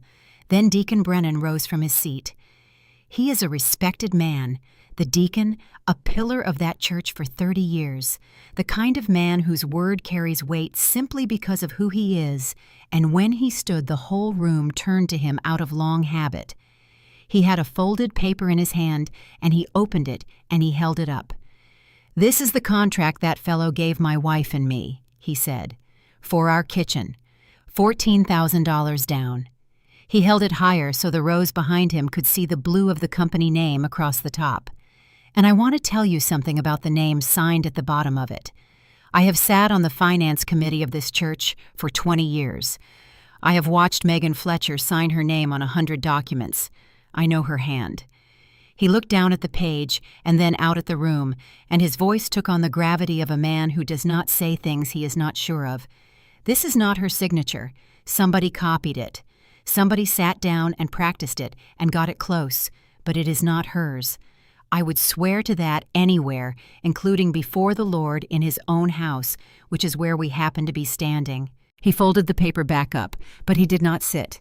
He looked at my brother instead, a long, level look, the look of a deacon who has just understood he was made a fool of in his own sanctuary. And then Dale Hollis stood up from his folding chair in the back, slow, unhurried the way he does everything, and the room turned to him too. "Most of you know me," Dale said. "Some of you bought lumber off me, or had me build you a porch, or sat behind me in the pew. So let me tell you who this woman is, since her own family has spent 2 weeks telling you who she is not." He let his eyes move across the room, across the cousins, the coffee urn women, the relatives. "She is not anybody's assistant. Whatever that boy told you at the fundraiser, that was a lie, and I expect it was not the first one. Megan Fletcher runs my company, has for 9 years. Every check I sign, she tells me to sign it. Every job we do right, she is the reason it went right." He nodded toward me. "And 2 weeks ago, when her own mother and father sat her down and told her to lie to me, to take the blame for her brother's theft, to forge a story, and put her own good name behind it, she would not do it. She came to me, and she told me the truth, and she said she would not let her family's mess touch my business." His voice dropped, and it carried anyway. "That is the daughter you raised, Wendell. Diane. That is who she has been the whole time, standing right there in front of you. Pity it took strangers to make you see her. I stood in the middle of that room, and I want to tell you what happened inside me because it is the thing this whole story was really about. For 32 years in rooms exactly like this one, I had been the one who apologized, the one who carried it, the one whose name got pinned to the damage so the family could stay whole. In every gathering, every reckoning, every Sunday, I was the function, the fixer, the empty chair you could load with anything. And now, in a fellowship hall full of people who had known me my whole life, 3 people the family could not dismiss had stood up one after another and named me correctly. Not jealous, not sensitive, not the bitter sister with the empty house. Honest, trusted, the one who told the truth when it cost her. The wound my family had cut into me before I was old enough to defend myself. The wound that said, "Your worth is whatever is left over after your brother is protected." That wound was being closed in public by the very community that had watched it bleed for 3 decades. And Tyler had nowhere to go. That was the thing about doing it this way with witnesses instead of paper. He could have argued with a document. He had spent his whole life arguing with documents and feelings and accusations, turning rooms, charming juries of relatives. But you cannot charm your way out of a pregnant woman saying you took her baby's money. You cannot reframe a deacon swearing on the Bible in his own church that your sister's signature is a forgery. The truth had not come from me, the easy target. It had come from the people he hurt, and there was no version of the story left for him to spin. He sat in the front row with his mouth slightly open and no line ready, and for the second time in 2 weeks, I watched the thing I never thought I would see on my brother. The costume gone. Just a man caught seen with nothing underneath the charm but the fear of being exactly what he was. My mother came up out of her chair. "You have destroyed this family," she said, and her voice cracked the way it always cracked, but this time the room did not soften toward her. This time the faces around her were turning slow, the way faces turn when they realize which way the truth has been pointing all along. "No, Mama." I did not raise my voice. I had no need to. I did not destroy anything. You spent me to protect him. For 32 years you took whatever he broke and you put it on my back. And then you called it love so I would not notice the weight. I looked at her and I felt no anger in it, only something clear and final. I just stopped paying. That is all that happened here. The bill came due and I stopped paying it. If the family cannot stand without me carrying Tyler, then it was never standing. It was just leaning on me. My father had not said a word. I looked at him, and he would not lift his eyes off the floor. A week ago, that would have been anger, the stubborn refusal of a man who would not be told he was wrong. But this was not that. I knew the difference now. This was a man who could not bear to look at his daughter because shame had finally arrived in him, late the way it always came late for the Fletchers, and there was nowhere left for it to go. And then Pastor Reese spoke, and his voice was heavy with something I had not heard from a pulpit in a long time. Repentance. "I have to say something," he said, "and I have to say it to this family in front of these people because I helped do a wrong thing, and I will not compound it with silence." He turned to my parents. "You came to me, and you asked me to help your family heal. You told me there had been a misunderstanding about some paperwork. You did not tell me about this young couple. You did not tell me about the deacon. You did not tell me about the amounts. You used me." His old face was grieved. "You sat me in a chair and made me a prop in front of God's people to put pressure on a woman who was telling the truth. I owe Megan an apology, and I owe all of you the truth, which is that I was lied to in order to lie to you. And I felt it then, the thing I had never once felt in that room in my whole life. The sympathy of the congregation, the warmth, the benefit of the doubt, all of it lifting off my family and settling for the first time onto me. Here is what a town like Bowling Green does after a day like that. It talks. Of course it talks. But the talk had turned, and that is the thing my family never understood about the very machine they had spent 30 years running. The first version of a story sets like concrete, yes. But there is one thing strong enough to break concrete that has already set, and that is a second story told by people the town cannot dismiss. A pregnant woman, a deacon, a man like Dale Hollis who had never told a lie in his life that anyone could find.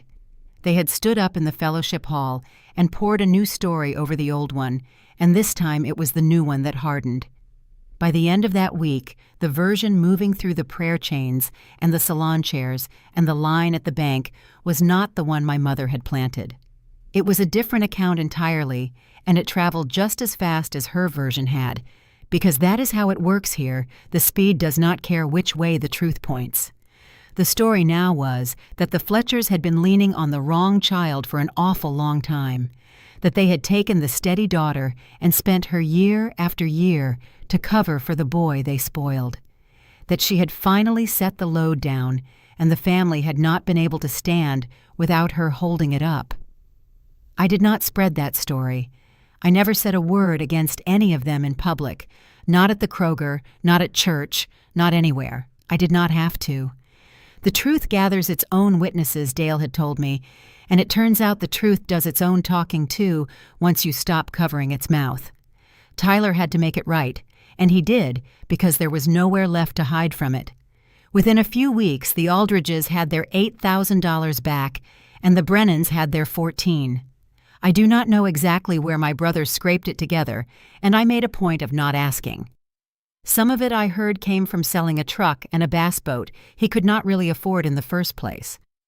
Dale handled the part that touched the company, made sure every dollar that had been promised in the company's name was honored out of his own pocket, and then settled with Tyler quietly afterward, because Dale Hollis would sooner lose money than lose his name. I saw the moment it was done, the Aldridges and Tyler in the church parking lot, a folded check changing hands, a stiff handshake between a man who had been robbed and the man who robbed him. Nobody smiled. But the baby fund was whole again, and that was the only part I cared about. There was no big courtroom. There never is. For things like this, not when the money gets paid back fast and two families decide they would rather have their savings than their day in front of a judge. That is how it goes in the real world, the world outside the movies. The reckoning was not a verdict. It was the town turning its face away. And the town turned its face away from my family slowly, the way it does. My father stopped getting asked to help with the church work days. My mother found the seat beside her in the pew a little emptier than it used to be. Nobody confronted them. Nobody had to. The casseroles just stopped coming. The phone calls thinned out. Reputation in a place like this is a current, and the current had simply changed direction, and my parents were left standing in the part of the river where the water had pulled back. Tyler's marriage strained under the weight of who everyone now knew he was. His wife had brought Sophie to that fellowship hall. She had heard the Aldridges. She had watched her husband sit frozen with no story left to tell, and a woman cannot unhear a thing like that. I will not pretend to know the inside of their house, but I knew enough to know it had gotten very quiet under that roof, the quiet of a person reconsidering the whole shape of her life. My mother did not call me. Not that week, not the next, not for months. I will be honest with you about that, because this is the part the movies skip over. Winning did not feel the way I had imagined it might. There was no triumph in it.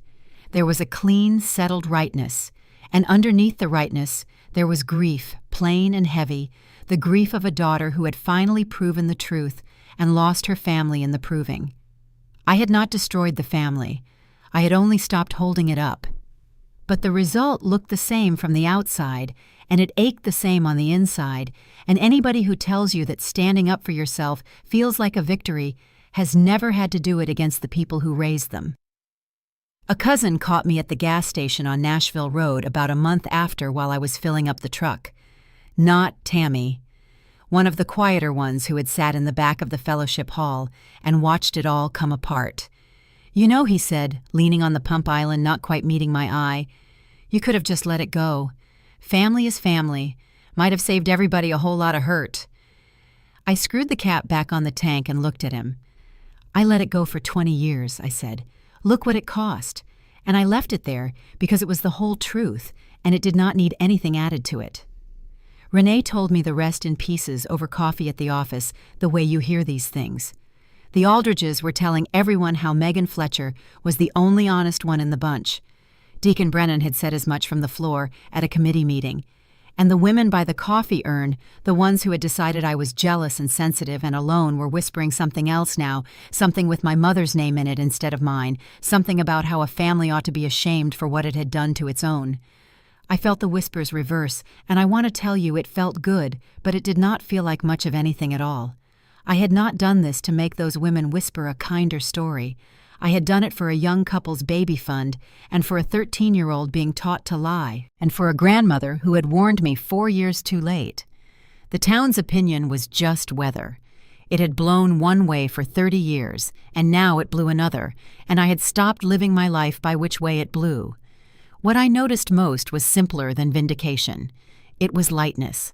My phone did not ring with Fletcher emergencies anymore. No one called to ask me to fix, to pay, to smooth, to carry. The silence where all of that used to be was vast and a little lonely and mostly a relief. That weekend, I did a small thing that felt larger than it looked. I took the soft leather folder out of the bottom drawer of my desk, the drawer where it had ridden ready for 15 years, and I carried it to the closet and put it in a box on the shelf. I did not throw it away. I am not built to throw away a record. But I did not need it within arm's reach anymore. I did not need to be on guard waiting for the next mess to file. The folder could rest in a closet now, the way you let down a weapon when the war is finally over. I had just slid the box onto the shelf when there was a knock at my door. I went and opened it, half-braced, because old habits do not die in a month. It was Sophie. Standing on my porch in the last of the evening light, a backpack slung over one shoulder, looking up at me with those serious eyes. "Can I stay this weekend?" "Aunt Megan," she said. The closing on the Ridge Street house happened on a Tuesday in early spring, the kind of Kentucky morning when the bluegrass goes electric green after a rain and the air smells like turned earth. I sat at a title company table with a pen that was mine to use on a paper that was mine to sign, and I wrote my name, my own true name, in my own true hand, the loop on the M opening the right way, and the tail on the Y trailing the way Mrs. Calloway taught me in the 4th grade. Nobody had practiced it. Nobody had forged it. It was just mine. They handed me the keys, and I drove out to the little house with the sagging porch and the plum tree in the back, the house I had been almost buying for 3 years while my family kept draining the fund, and I sat in the empty front room on the floor for a long while and let myself feel that it was real. 3 bedrooms, a porch, a yard, a door that locked, and only my key fit it. Sophie spent most weekends with me now. Things at her own house had not gotten easier, so much as quieter and more honest, which is its own kind of harder. Tyler was sorting himself out slowly, the way a man does when the world finally stops handing him a sister to clean up behind. He had a real job now, hourly swinging a hammer for somebody else's company, and his wife was making her own decisions about her own life. And in the meantime, Sophie came to me, and I was glad to have her. We were painting the smaller of the spare bedrooms, a few weekends in the one I had told her could be hers when she stayed. She had picked the color herself, a soft blue, and she was rolling it up the wall in uneven stripes, getting more on her forearm than she probably meant to. And the windows were open, and the spring came in through the screens. "Aunt Megan," she said, not looking away from the wall. Was it wrong? Telling the truth about Dad? Sometimes I still feel like it was. I dipped my brush and cut in along the trim before I answered, because I wanted to get it right. "No, baby," I said. "Telling the truth is never the wrong thing. I want you to hold on to that even on the days it does not feel that way. Telling the truth just costs more than lying does most of the time. That is the only difference between them. Lying is cheap up front and expensive forever. The truth is expensive up front, and then it is paid. That is all." I looked at her. "You paid up front. You are done paying now. Your daddy is the one with the bill." She thought about that, rolling her stripe of blue, and then she nodded. And what I noticed, what stopped my breath a little, was that she did not flinch when she said it. A few months earlier, she had whispered the truth on my porch, like it might get her in trouble, like the truth itself was something shameful she was confessing.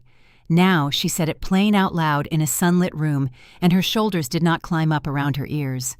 The flinch was leaving her. The thing the family had bred into me at 12 was not going to take in her because somebody had gotten to her first and told her she did not have to carry it.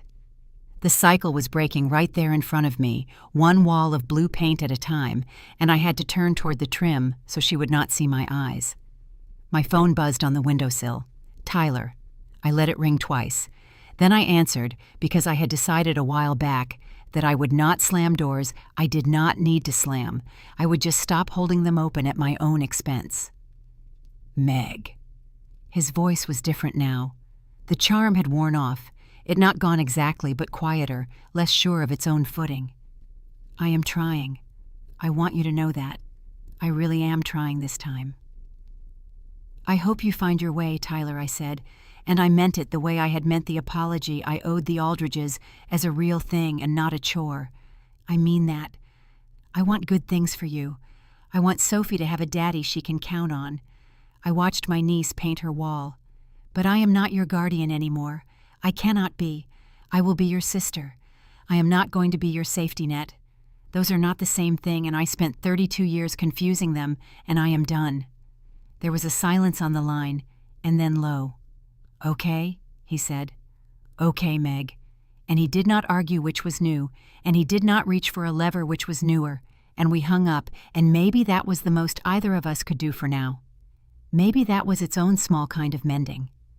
I had just set the phone back on the sill when a shadow fell across the bedroom doorway. My father stood there with his hat in his hands.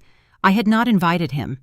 But word travels here, and he had heard I was moving the last of my furniture that weekend, and he had driven out to the Ridge Street house and let himself up onto the porch and knocked, and Sophie had let him in. He stood in the doorway of the little blue bedroom, turning his hat in his rough hands, an old man who looked smaller than he used to, and he could not quite meet my eyes the way he had not been able to meet them in the fellowship hall. I heard you were moving the couch today, he said. Thought you might could use a hand with the heavy stuff. He swallowed. And I wanted to say something to you, Megan. I have been wanting to say it for a while and not finding the nerve. He turned the hat another quarter turn. I am sorry. For all of it. For every time we put it on you instead of on him. I knew. That is the part I have to live with. I knew the whole time, and I let it happen because it was easier, and I told myself keeping the peace was the same as being a good father, and it was not. It was just cowardly. His voice was rough. It is too late to fix it. But I know it now. I know it. I looked at my father a long moment.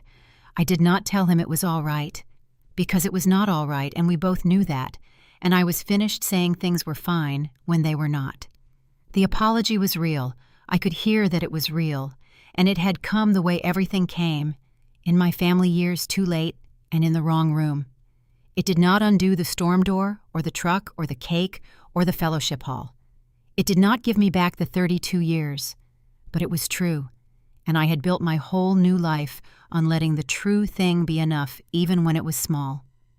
Grab the other end, Dad, I said, and I nodded toward the couch out in the front room. I did not pretend it was forgiven. I did not fold myself back into the old shape to make him feel better. But I let him carry the couch with me, the two of us walking it through the door of a house that was mine. And that was not nothing, and it was not everything, and I had finally learned to live in the space between those two things. Sophie watched us go by with her paintbrush in her hand. When we set the couch down in the front room, she looked around at the bare walls and the boxes and the spring light coming in through the windows, and she asked me a question that landed soft and went deep. Is this house ours, Aunt Megan? Is this house ours? I knelt down so I was level with her the way I had learned to do, and I thought about how to answer it because it was a bigger question than a 13-year-old knew she was asking. The house is mine, baby, I said. I bought it. My name is on the deed, the real one in my own hand. I smiled at her. But you are always welcome in it, for as long as you want. That bedroom you are painting blue that is yours whenever you are here. Not because anybody owes you a place, because I choose you and you choose to come, and that is the only kind of belonging worth having. She thought about that, and then she grinned, paint on her forearm and a streak of blue on her cheek, and she went back to her wall, and a while later I heard her laughing at something on the little television I had set up on a box in the front room, and the sound of it filled the house. I went out to the porch as the evening came down. That is the thing about a Kentucky spring evening. It does not arrive so much as it settles, the light going long and gold across the bluegrass, the hills out past the fence line turning soft and blue, a whippoorwill starting up somewhere down toward the creek. I sat in a chair I had carried out myself, and I looked at the yard that was mine, and the plum tree that was mine, and the long, quiet light, and I let myself just be in it. For 15 years I carried lies that were never mine. Longer than that, if I am honest, all the way back to the storm door in a porch when I was 12. I carried them because somebody I trusted told me that was what love looked like, that a good daughter absorbs, that a good sister fixes, that the strong one carries the weak one and asks for nothing, and calls the asking for nothing a virtue. I believed it because I was a child when they taught it to me, and you believe what you are taught. When you are small, you believe it in your bones, and it takes most of a lifetime to learn that some of what you were taught was just a way of making you cheap to spend. It was not love. I can say that now out loud on my own porch. Peace that depends on one person's silence is not peace at all. It is a prison, and the cruelest thing about it is that they put the nicest person inside the one who will not complain, the one who will keep the cell clean and thank them for the bars. I kept that prison clean for 32 years. I dusted it. I labeled the receipts. I told myself the quiet was kindness. I was not the guardian of my brother's lies. I want to be clear about that, because for the longest time I thought that was who I was, the keeper, the one entrusted with holding the family's secrets and shame so the family could stay whole. That was the story they gave me, and it was a flattering story, and that is exactly what made it work. The truth was plainer and harder.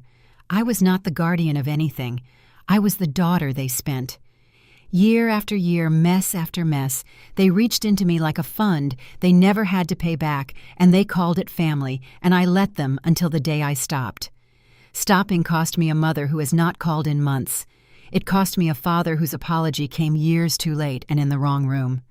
It cost me a brother I will love and never trust again, and a place at a table I am no longer sure I want. I will not stand here and tell you it did not cost. Anybody who tells you that standing up for yourself is free has never had to do it against their own blood. The grief is real. I carry it still some evenings out here on this porch, but it is mine now, an honest grief over an honest loss, and that is a far lighter thing to carry than a lie. And it gave me back more than it took. It gave me a house with my name on the deed and a door that locks. It gave me a niece who does not flinch when she tells the truth. It gave me the long gold evenings and the whippoorwill and the quiet. That is the part I notice most sitting here. The quiet. My phone is on the railing beside me, and it is not ringing. No one is calling to ask me to fix something, to pay for something, to smooth something over, to lend my name to a thing that is not true. For the first time in my adult life, the silence is not the held breath before the next emergency. It is just silence. It is just peace, the real kind, the kind that does not require anyone to disappear to keep it. The folder is inside in a box in the closet. I did not throw it away. A part of me will always keep the receipts, will always write down the date, and I have made my peace with that part of myself. But it is not in the drawer anymore. It is not within arm's reach. I do not have to be ready. The war is over, and I set the weapon down. So let me say one last thing, and I am saying it to you now, whoever you are sitting, wherever you are listening to this. If you have ever been the one they always push to the front of the damage, the reliable one, the one who says it nicer, who pays it quietly, who carries what other people break and gets told that the carrying is love, hear me. You do not owe anybody your silence. You do not owe anybody your good name to cover their bad choices. And whatever they made you believe about yourself, all those years of being the one who absorbs you were never the problem they made you carry. You were just the only one in the family strong enough to be spent. You are allowed to stop. It will cost you. And it will give you your whole life back. That is my story. One folded 21 folder full of receipts, and a grandmother who told me the truth 4 years too late, but in plenty of time to pass it on. If this one reached you, if you saw somebody you know in it, or somebody you have been, do me a favor and share it with the person in your life who is still carrying what was never theirs to carry. Tell me in the comments where you are watching from and whether you have ever been the one they pushed to the front. I read every single one of them. Hit subscribe and stay with me here at Blueberry Revenge, and I will see you in the next one.